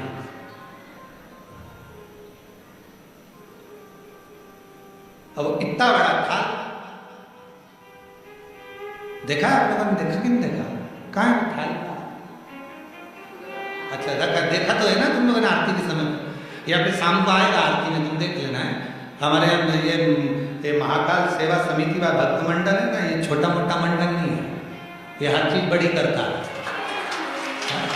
तो यहाँ ये आरती की थाली भी छोटी नहीं लाया, ये आरती की थाली भी आया, और ऐसी मोटी थाली इतनी बड़ी। अब वो आरती करने वालों से हम उनका हाथ देखते हैं तो कई बार हमें सोचने में आता है पकड़ भी पा रहे हैं कि ना पकड़ पा रहे हैं, ठीक है। अब मोटी थाली, अब वो इतने बड़ी थाल लिया है। हमने कहा इसको मिट्टी से भर ला। अब वो मिट्टी से भर कर लिए। अब मिट्टी से भर कर लाई, हमने उसको बीच का जो भाग था उसमें थोड़ा सा चंदन अगर कदर डालकर, सुंदर बढ़िया उसको चंदन का छींटा देकर, दही आदि मिलाकर, घी मिलाकर उसका शिवलिंग बीच में बना दिया। अब जैसे ये थाली और मिट्टी से भरी, बीच में शिवलिंग बना दिया। शिवलिंग बनाकर वहीं उंगली से जलाधारी बना दी। अब हमने कहा उस पर जल चढ़ा, पानी दिख रहा है कहीं पर कि नहीं गुरु जी? दूध चढ़ा, कहीं दिख रहा है गुरु जी? नहीं गुरु जी। दही चढ़ा, कहीं दिख रहा है? शहद दिख रहा है? घी दिख रहा है? नहीं। फिर पानी चढ़ा, कहाँ गया वो शहद? कहाँ गया वो दल? कहाँ गया वो दूध? सब जो थाली में मिट्टी भरी थी सब उसने सोख लिया। शिवलिंग बीच में वैसा की वैसा ही रह गया। और अब उसे विसर्जन कहाँ करे? तो 1 लोटा जल डालना, बाद में पूरा शिवलिंग विसर्जन हो जाएगा। उस मिट्टी को किसी गमले में ले जाकर डाल देना। शंकर भगवान अपनी अलमस्ती के आनंद में पार्थिव पार्थिव पार्थिव पार्थिव 23 जुलाई को आप लोग जब बाबा का अभिषेक करें, शाम के समय 7 बजे से 8 बजे तक आप और हम बैठेंगे। ऑनलाइन अभिषेक चलेगा श्रावण के महीने का। पार्थिव अभिषेक करते समय शाम को जब 8 बजे विसर्जन का समय आए, आपका मन पड़े दूसरे दिन विसर्जन करो, आपका मन पड़े रात्रि में शाम के समय जब अभिषेक पूर्ण हो जाए, विसर्जन का जब मंत्र बोल दिया जाए, आप विसर्जन करें। शिवरात्रि का दिन एक ऐसा दिन होता है कि शिवरात्रि की रात्रि को 4 पहर में 4 बार कई भक्त शिवलिंग का निर्माण करते हैं, 4 बार विसर्जन करते हैं, 4 बार शिवलिंग का निर्माण करते हैं, 4 बार विसर्जन करते हैं, 4 बार शंकर की आराधना में डूबे रहते हैं। पूरी रात शिव की आराधना चलती रहती है, पूरी रात साधना में। और पढ़िएगा शिव महापुराण में सारे लेख आपको मिलेंगे, सारे शिव महापुराण में एक एक चीज आपको पढ़ने को मिलेगी, कोई अलग से कुछ। काली मिर्च चढ़ाने का क्या विधान है, गेहूं के दाने चढ़ाने का क्या विधान है, काली तिल चढ़ाने का क्या विधान है, धतूरा चढ़ाने का क्या विधान है, शमी पत्र चढ़ाने का क्या विधान है, बेलपत्र चढ़ाने का क्या विधान है। जो जो चीज 23 जुलाई को चढ़ाई जाएगी उसका सारा विधान आपको आप शिव महापुराण के अंदर मिलेगा। बस पढ़ना, केवल पढ़ो, अध्ययन करो। किसी ने लिख दिए, लिख देगा, लिखने वाला लिखेगा ये क्यों चढ़ाया, इससे क्या होता है, नहीं, अपने पढ़ो, उसको अध्ययन करो। चावल के दाने, गेहूं के दाने, अन्न का भाग, मूंग, ये सब प्रसंग हमारे शास्त्रों में है सब।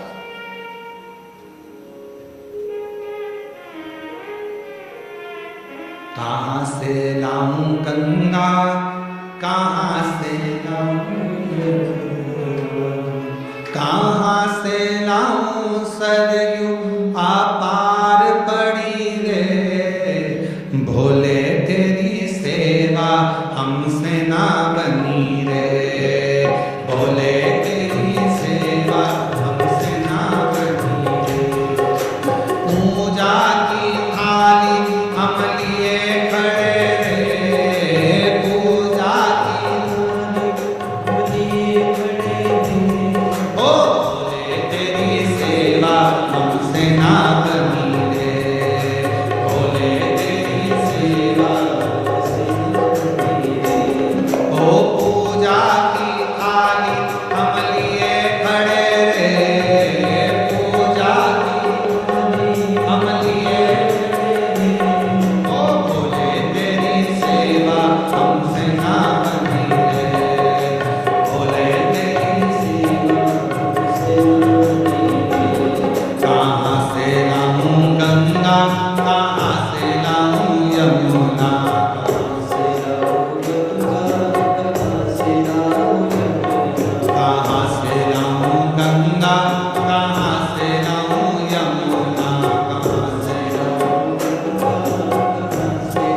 यमुना, कहां से लाऊं सरयू अपार पड़ी रे, कहां से लाऊं सरयू अपार पड़ी रे, ओ भोले तेरी सेवा हमसे ना बनी रे, भोले तेरी सेवा हमसे ना बनी रे, ओ भोले तेरी सेवा हमसे ना बनी रे, भोले तेरी सेवा हमसे ना बनी रे।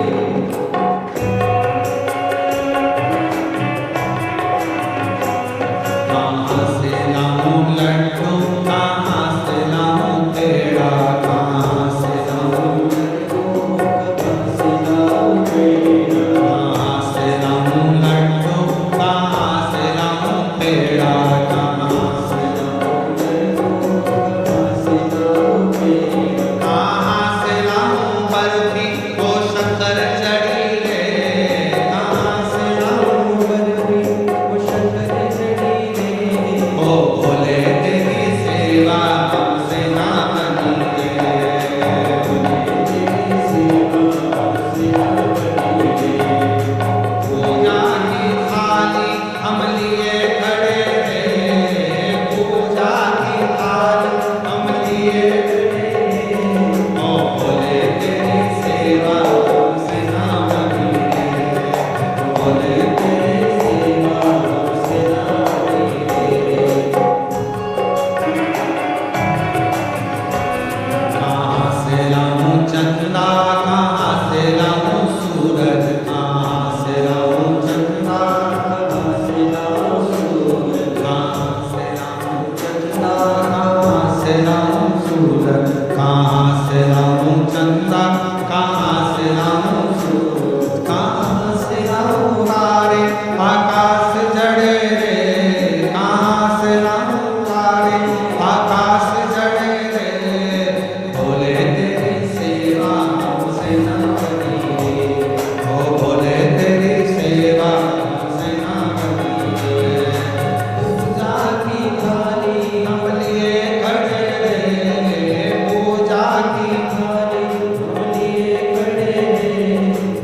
मन का भाव कहें, हृदय से प्रार्थना करें, निवेदन करें, विनय करें।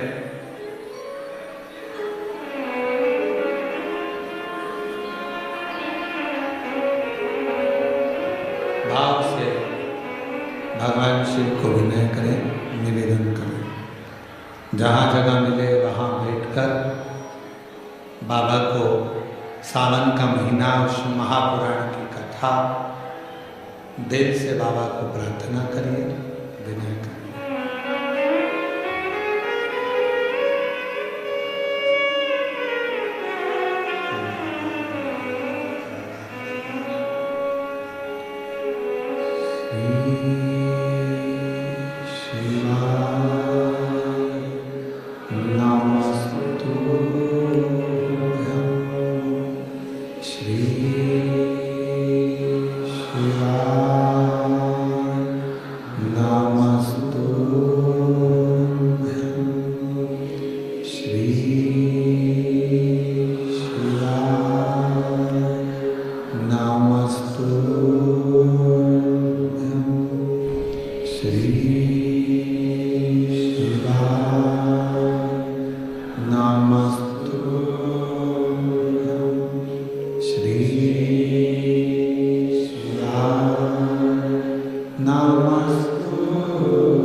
देवादिदेव महादेव भगवान शिव भरदानी त्रिकालदर्शी कैलाशी विनाशी भगवान शंकर की कृपा करें।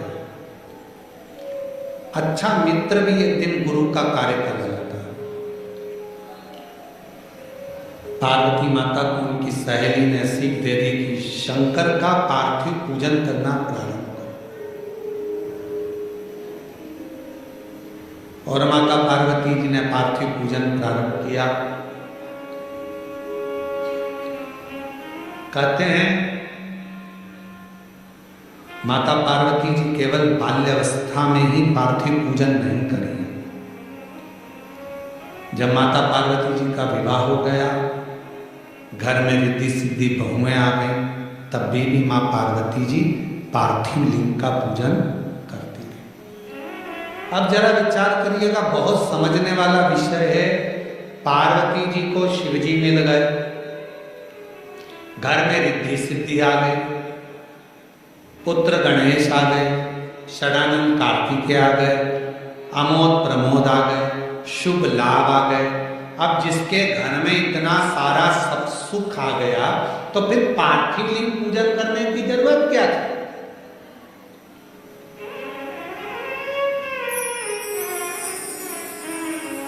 फिर पार्थिव पूजन क्यों, किस लिए? अब तो पार्वती जी को शिव जी मिल गए थे, अब तो पार्वती जी को सब कुछ प्राप्त हो गया था, बेटे भी आ गए, बहू भी आ गई, पोता पोती भी हो गए, सब हो गए नाती पंती सब। तो फिर अब पार्थिव पूजन। तो शिव महापुराण की कथा कहती है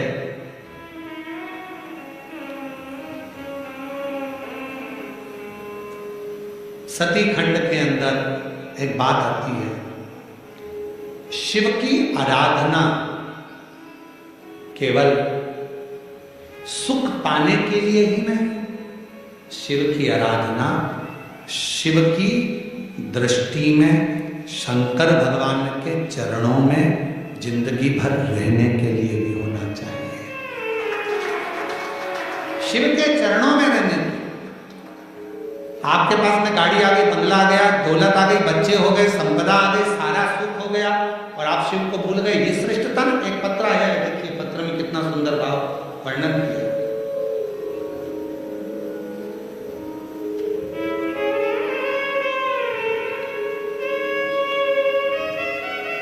सुमित्रा चौहान, दीपक,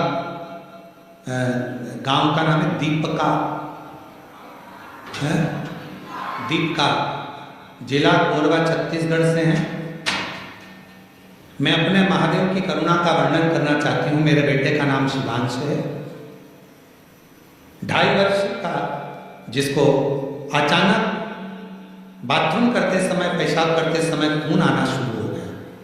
मैंने डॉक्टर को दिखाया तो सोनोग्राफी में बोला गया कि इसके बच्चे के पेशाब थैली के अंदर एक 1.5-1.4 सेंटीमीटर की गठान हो गई, जिसका रिपोर्ट लगाया गया है गांठ का साथ में। डॉक्टर ने बच्चे को रायपुर ले जाने के लिए कह दिया। बच्चे को रायपुर लेकर गए, डॉक्टर ने सीटी स्कैन करा और ऑपरेशन के लिए बोल दिया कि ऑपरेशन शीघ्र करना पड़ेगा। ऑपरेशन करने पर मालूम भी पड़ेगा कि गठान कैसी है, काई। हम लोग घबरा गए। हमने डॉक्टर साहब से कहा कि आपको थोड़ी दवाई दे दीजिए और हम ऑपरेशन कराने के लिए तारीख निकलवा ली है।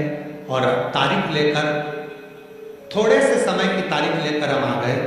हमारे एक रिश्तेदार ने कहा कि वो सीहोर वाला महाराज कथा कहता है, बच्चे को टीवी पर सुनाओ और बन सके तो इसको एक बार सीहोर की धरा पर लेकर जाओ, वहाँ से रुद्राक्ष लेकर आओ, उसका पानी इसको दो, शंकर के मंदिर जाना प्रारंभ करो।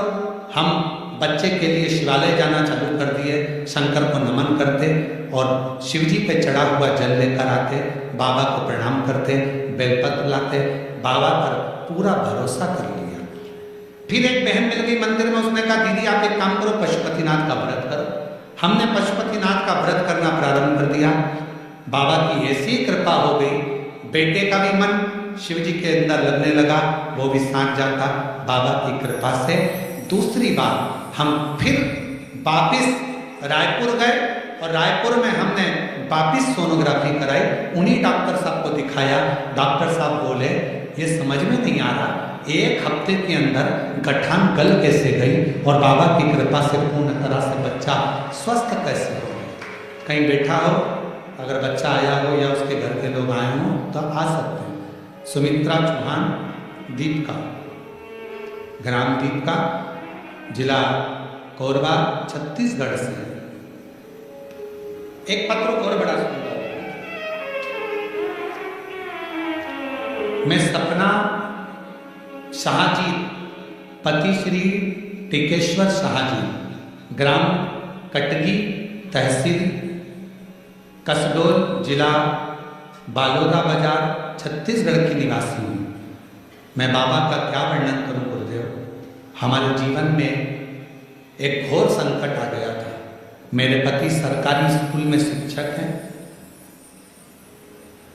पैसे के लालच में एक शराबी व्यक्ति ने अपनी बेटी 11 वर्ष की पति पर छेड़छाड़ का इल्जाम लगा दिया और मेरे पति जो टीचर हैं उनको फंसा दिया। इल्जाम लगते से ही सारा केस मेरे पति पर बन गया और गुरुदेव पूरा घर अस्त व्यस्त हो गया। ऐसा कौन व्यक्ति नहीं था जिसके हमने हाथ पैर ना जोड़े, जिससे हमने कहा ना। पति भी रोता रोता कहता है कि मैंने कोई स्पर्श नहीं, कभी बातचीत नहीं, उस बच्ची से वो बेटी के तुल्य है, फिर ये कैसा हो गया। पर शराबी व्यक्ति ने धन के लालच में उसने सब ऐसा काम कर दिया। गुरुदेव सब अपशब्द कहते हैं, ताना देते, आड़ा टेढ़ा कहते। एक दिन बेटी बेटी रो रही थी दरवाजे के बाहर। एक बहन जी निकल कर जा रही थी शंकर के मंदिर। शाम को थाली उसके हाथ में थी। मेरे से कहती है, जीजी आप यहाँ बेटी रोती रहती हो, पशुपति व्रत क्यों नहीं करती? मैंने पशुपति व्रत किया। कुंतरी मयाली गांव में पंडाल में कथा सुनने का उस स्त्री ने मुझे बोला था, तो मैं पंडाल में कथा सुनने बाबा से विनती करी। सब कह रहे हैं कि लंबा केस चलेगा, नौकरी नहीं मिलेगी और 3-4 साल केस में निकल जाएगा। पर बाबा तू कहता है ना कि कथा के पंडाल में जो मांगा जाए वो मिलता जरूर है। मैं भी कुंकुरी की कथा में हूँ, मयाली आई हूँ। बाबा कृपा करना, मेरे बेटे की, मेरे पति की वापिस नौकरी लगा देना, सारा केस निपटा देना। बाबा तुम सत्य को मानते हो ना शिव? सियोर वाला महाराज कहता है सत्यम शिवम सुंदरम होता है, तो मैं सत्य पर जीने वाली हूँ। बाबा तेरा साथ नहीं छोड़ूंगी जिंदगी भर, तो कृपा करना अगली कथा जहाँ होगी मैं वहाँ पहुँचूंगी। गुरुदेव जिस केस में 3 साल लग जाते हैं, मेरे कुबेर भंडारी ने सिर्फ 3 महीने में ही पति को दोष मुक्त करा दिया और उनकी नौकरी वापिस मिल गई और बाबा की कृपा हो गई। मैं बाबा को प्रणाम करने के लिए यहाँ। शिव शिव है, शंकर शंकर है। आप अच्छा कर्म करो, शिव आपका साथ देगा।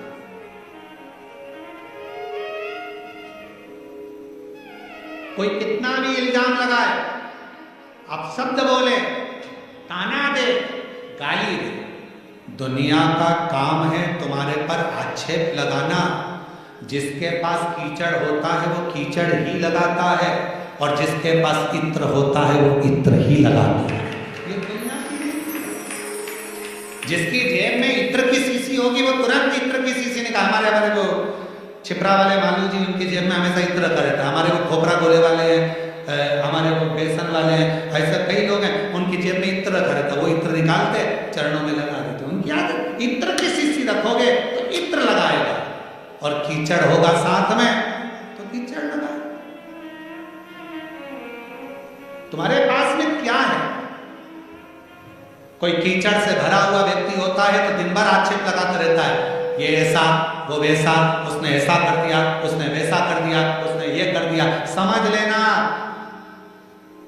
नगर पालिका की, नगर निगम की कचरे की गाड़ी है। बार बार आक्षेप लगाने वाला, गलत बोलने वाला व्यक्ति जब निकल कर जाए तो उससे दूरी बना लो, क्योंकि कचरे की गाड़ी के पास खड़े नहीं रहना। कचरे की गाड़ी से ज्यादा चिपकना मती, नहीं तो उसकी बदबू अपने अंदर आने लगती है। कचरे की गाड़ी जब भी निकले तो मुंह पर कपड़ा डालो और निकलते चले जाओ। कपड़े की, इस कचरे की गाड़ी से ज्यादा मिलाप नहीं करना। क्या करते हो? तुम्हारे यहाँ कचरे की गाड़ी निकलती है तो उसके पास खड़े रहते हो क्या? जम के तो बोलो नहीं। क्या करते हो? कचरे की गाड़ी में बदबू आ रही है, तुरंत मुंह पे कपड़ा लगाओगे, साइड में से निकल जाओगे। हारन भी बजाओगे तो कचरे वाला नहीं हटाएगा, उसको कचरा पीना है। कचरे की गाड़ी है, उसको मालूम है कचरे की है। तू अलग से निकल, तुझे बचना है। कचरा तेरे अंदर नहीं चिपकना चाहिए, बदबू तेरे अंदर नहीं चिपकना चाहिए, कीचड़ तेरे अंदर नहीं लगना चाहिए। तू बच कर चल। वो तो कचरे की गाड़ी, कचरे की गाड़ी नगर निगम वाले ने बनाई है। उसी तरह संसार में कई लोगों को निंदा करने वालों को भगवान ने कचरे की गाड़ी की तरह पैदा करा है। वो दिन भर बदबू मारते हैं, दिन भर कचरा, उनका काम ही कीचड़ उछालना। उनका पूरा 24 घंटे एक काम रहता है। कोई अच्छा काम कर रहा है उस पर कीचड़ उठा लो। कोई महाराज है, अच्छा काम कर रहा है, सनातन को जोड़ने का काम कर रहा है, उस पर कीचड़ उठा। कोई महिला है, आगे बढ़ रही है, कोई बच्चा पढ़ने में लगा है, कोई एजुकेशन में लगा है, कोई चिकित्सा में लगा है, कोई अच्छा कार्य कर रहा है, कोई भूखे को भोजन करा रहा है, प्यासे को पानी पिला रहा है, उसके ऊपर कीचड़ उछालो। उसके पास 24 घंटे एक ही काम है, क्योंकि उसे भगवान ने कचरे की गाड़ी की तरह पैदा किया है। कचरे की, उससे बचिए। कचरे की गाड़ी आपके पास में आएगी, आपको दूर हटना, आपको अपनी गाड़ी पीछे खसकाना। मालूम है बदबू मारेगी, थोड़ा साइड से निकलो, साइड से। ये करे महाराज। इस पत्र से सीखने वाला विषय है, उस बहन ने भगवान से कह दिया तो सत्य की रक्षा करता है। तुझे जब मानूंगी तू सत्य को जीता दे, और वही सत्य जीता जो केस इतने ईमानदारी से बोलो, ऐसा केस इतनी जल्दी निपट सकता है क्या? 3 महीने के अंदर वो लिख रही है 3 महीने में मेरे पति को दोबारा जॉब मिल गई और सारा केस सलट गया ये शिव की। और उसने एक लाइन लिखी, सबके हाथ पैर जोड़ लिए, ऐसा कोई व्यक्ति नहीं था जिसके पास नहीं गई हाथ पैर जोड़ने, आखिरी में शिव के पास गई, आखिरी में शंकर के।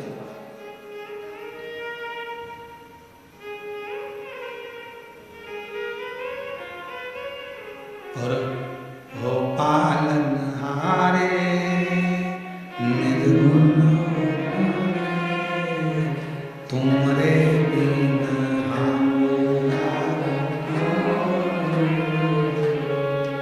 हमरी सुलझाओ भगवन तुमरे बिना।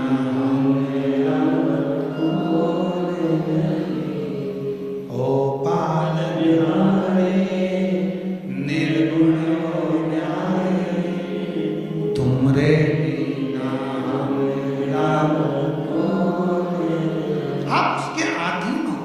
अच्छा मित्र भी गुरु होता है, अच्छा रिश्तेदार भी गुरु होता है। अगर जो सत्संग से जुड़ा हुआ है, जिसके विचार अच्छे हैं, मन शुद्ध है, हृदय शुद्ध है, वो एक गुरु का काम करता है। आपकी कोई बेस्ट फ्रेंड होगी, अच्छी होगी, व्रत साधना पूजन में लगने वाली होगी तो अच्छा ज्ञान देगी, ऐसा नहीं कि आपको घर तोड़ देगी। पार्वती जी की सहेली ने अच्छा ज्ञान दिया। गुरु और भगवान में बहुत बड़ा अंतर होता है। गुरु और भगवान में बहुत बड़ा अंतर होता है। गुरु तुम्हें मंदिर जाना सिखाता है, गुरु तुम्हारे हाथ में माला पकड़ाता है, गुरु तुम्हें पूजन करने का विधान बताता है, गुरु तुम्हें कथा सुनने में मन लगाने का कहता है, गुरु तुम्हें मंदिर तक भेज देता है। और भगवान क्या करता है? गुरु माला पकड़ाएगा, भगवान माल पकड़ाएगा। समझते हैं ना? जरा बहुत समझदारी का ध्यान देना। शिव पुराण है। गुरु क्या पकड़ाएगा? माला। भगवान क्या पकड़ाएगा? माल। गुरु क्या पकड़ाएगा? मंदिर का द्वारा। मंदिर जाओ, 1 लोटा जल चढ़ा। और भगवान क्या पकड़ाएगा? गाड़ी का स्टेयरिंग, गाड़ी, बंगला जाएगा। गुरु कहां पहुंचाएगा? मंदिर के दरवाजे। और भगवान कहां पहुंचाएगा? धन दौलत संपदा में। गुरु क्या कहेगा? भक्ति करना। और भगवान क्या कहेगा? भगवान सोचेगा अगर ये भक्ति में लगा रहेगा तो इसको मुझे देते ही रहना पड़ेगा, इसको भक्ति से हटाना जरूरी है। तो भगवान क्या करता है कि तुम्हें माला से हटाकर माल में फंसा देता है। भगवान क्या करता है? मंदिर जाते जाते जब तुम्हारा काम हो जाता है तो मंदिर जाना बंद करवा देता है, तुम्हें व्यस्त करा देता है।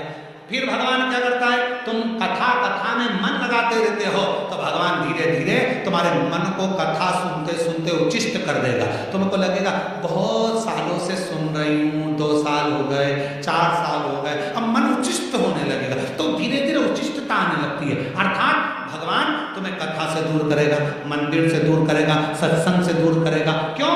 क्योंकि भगवान को मालूम है अगर ये मेरा भजन करती रहेगी, भक्ति करती रहेगी, कथा सुनती रहेगी तो मुझे देते रहना पड़ेगा। इसको पहले भक्ति में से हटाऊंगा तो ये देना मुझे बंद करना पड़ेगा। मैं देना कब बंद करूंगा? जब ये भक्ति से मन को हटाए। ये भक्ति से मन को हटाए, मैं देना बंद करूं।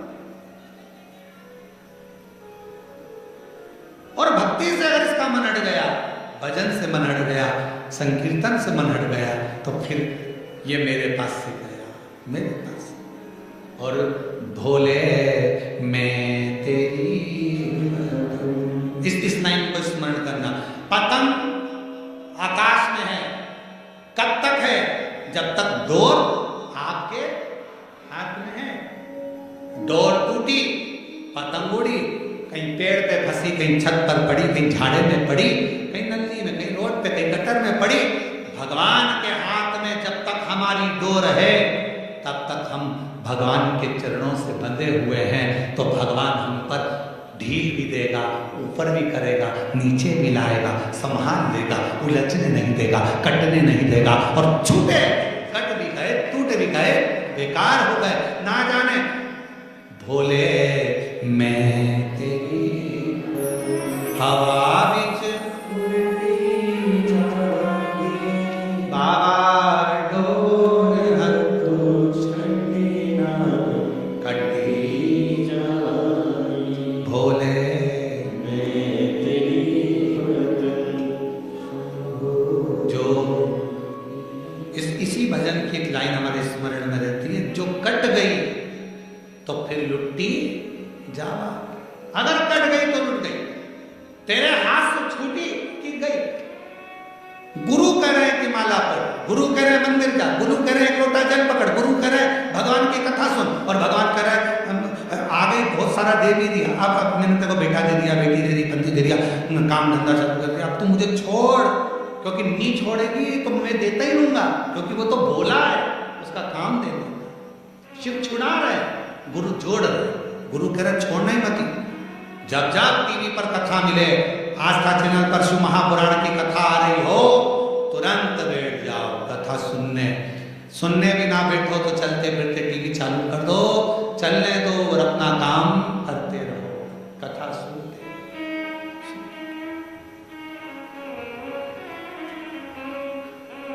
कोई अच्छा गुरु मेरे जीवन में, वो जोड़ दे।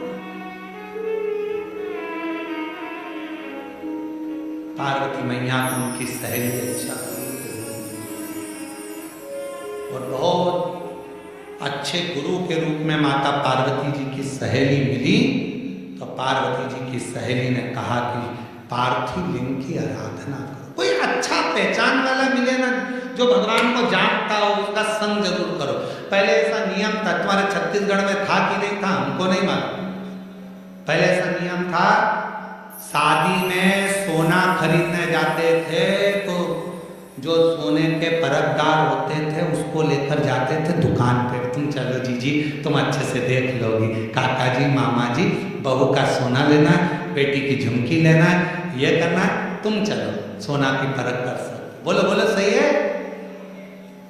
कपड़ा लेने जाते थे तो परतदार को ले जाते थे, बड़े भैया को लेके जाना, कपड़े की परख उनको बहुत ज्यादा है, कौन सा कपड़ा अच्छा रहेगा, पानी में कौन सा सुखड़ेगा नहीं मालूम पड़े, धोया और सुखड़ गया, बड़े भैया को ले गया, उनको कपड़े की परख है।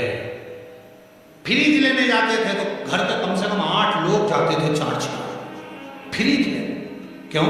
कोई परखैया को ले जाओ, लाइट वाले को, उसको मालूम है कौन सी कंपनी का अच्छा रहता है, कौन सा पावर होता है, कौन सा क्या होता है, कौन सा परखदार को लेकर जाओ। याद रखना, सोना लेने जाओ तो परखैया को लेकर जाओ, इलेक्ट्रॉनिक सामान लेने जाओ तो परखैया को लेकर जाओ, कपड़े लेने जाओ तो परखदार को लेकर जाओ। उसी तरह शंकर की कथा भी सुनने के लिए जाओ तो साथ में उसको लेकर जाना जो थोड़ा परखैया हो, भगवान की भक्ति में रमा रहता हो, शिव की भक्ति में लगा हो, उस परखैये को लेकर जाओ। अब तुम साथ में ले गई ऐसी जीजी को जिसका मनी कथा में चलना चलना, कितनी देर से महाराज बोले जा रहा, बोले जा रहा। एक जगह कथा करने का एक महिला आ गई, महिला बोली गुरुजी, कथा में आगे आगे बैठ के खूब रो रही, वो खूब हमसे सहन नहीं हुआ। तो हमने पूछा बाद में उससे, तू इतना क्यों रो रही है कथा में, हम तो कथा रोने की बोलते ही नहीं, तू क्यों रो रही है? कहा गुरुजी मेरे पास में एक पाड़ा था, भैंस का बच्चा हुआ था पाड़ा, वो भी ऐसे ही 3 घंटे तक टर टर टर टर करता रहा, आखिरी में वो पाड़ा मर गया। मैं इसलिए रो रही हूं, तो भी 3 घंटे से चिल्ला रहा। तो जिसके समझ में नहीं आए, महाराज और पाड़ा एक जैसा लगता है, जिसके नहीं समझ उसके पाड़ा और महाराज एक जैसा।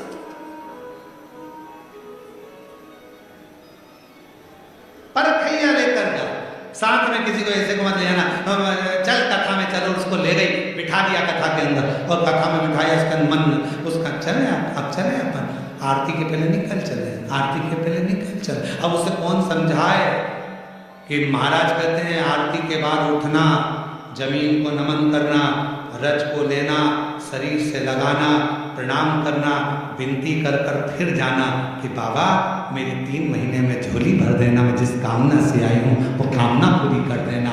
कौन समझाए उसको? वो तो करे चल चल चल चल एक जैसी, क्योंकि परखैया नहीं है। इसलिए शिव पुराण की कथा कहती है, कथा में भी जाना तो परदार को लेकर जाना, जिसका मन शंकर में पहले से लगा हुआ हो उसको लेकर जाओ तो तुम में और भक्ति आएगी। कितनी जोरदार कथा हुई, कितना अच्छा रहा, भगवान की कृपा थी। इतना बड़ा अपना कोरबा सब अंदर में घुस पाए, अपन घुस गए, भगवान की बड़ी कृपा हो गई, अच्छे से बैठ गए, ये शिव की कृपा हो गई। बढ़िया, भगवान ने बड़ी करुणा। बस कीचड़ बहुत था, नीचे पाँव नहीं रखे, मैंने तो कुर्सी पे ही ऐसी रख के बैठ गई, ऐसे पाँव रख के बैठ गई, बहुत कीचड़ था। मैंने बहुत ध्यान से, भैया इधर बाजू वाला ऐसा बैठा था, बार बार मेरी कुर्सी हिला, गिर जाती कीचड़ में तो एक बार मैंने घूर के देख लिया, सही बैठ गया। फिर मैंने कहा अच्छे से सुन, परखता शिव और ऐसो कोई नहीं रे, हीरा को परखियो राम, कोई नहीं रे, ऐसो कोई नहीं रे, यहाँ हीरा को परखियो राम, कोई। हीरा का परखदार कौन मिलेगा? साधु आवे, योगी आया, भोगी आया, योगी आया रे, और गुरु आया गाँव में तो कोई नहीं रे, यहाँ कोई नहीं रे, या हीरा को परखियो राम, हीरा का परखदार मिलना बहुत कठिन है महाराज। हीरे के और हीरा का परखदार मिल भी सकता है, पर दिल की पीड़ा का परखदार मिलना बहुत कठिन है। हीरा का परखदार मिल भी सकता है, पर पीड़ा को परखने वाला बहुत कम मिलेगा। समझने वाला, तुम्हारे दिल की बात को समझे, हृदय की बात को समझे, वो मिले तो।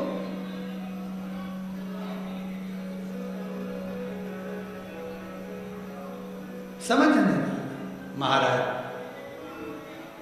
शिव तत्व है, शंकर की करुणा, शिव कथा। तुम आना भोले बाबा मेरे मकान में, तेरा डमरू डम डम बाजे सारे बाबा। तुम आना तो ऐसे आना, तुम पार्वती को लाना, तुम बोलो, सब बोलो, तुम दोनों मत बोलो, सब बोलो। तुम पार्वती को लाना, तुम पार्वती को लाना, संग गणपति को लाना, संग गणपति को लाना, मेरे तेरा डमरू डम डम सारे। बस बाबा से निवेदन करना, आप आओ मेरे हृदय के मकान, मेरे दिल के मकान, मेरे हृदय में। बाबा तुम लक्ष्मी जी को लाना, नारायण जी को लाना, मेरे फिर कभी नहीं रह जाना, मेरे मकान से वापस मत जाना। तुम लक्ष्मी जी को लाना, नारायण जी को लाना, मेरे तेरा डमरू डम डम बाजे। बाबा इतनी कृपा करना, आप आओ मेरे मकान में रहो, सबको लेकर आओ। ये घर मेरा नहीं, आप, ये हृदय आप, ये चित्त आप, ये मन आप।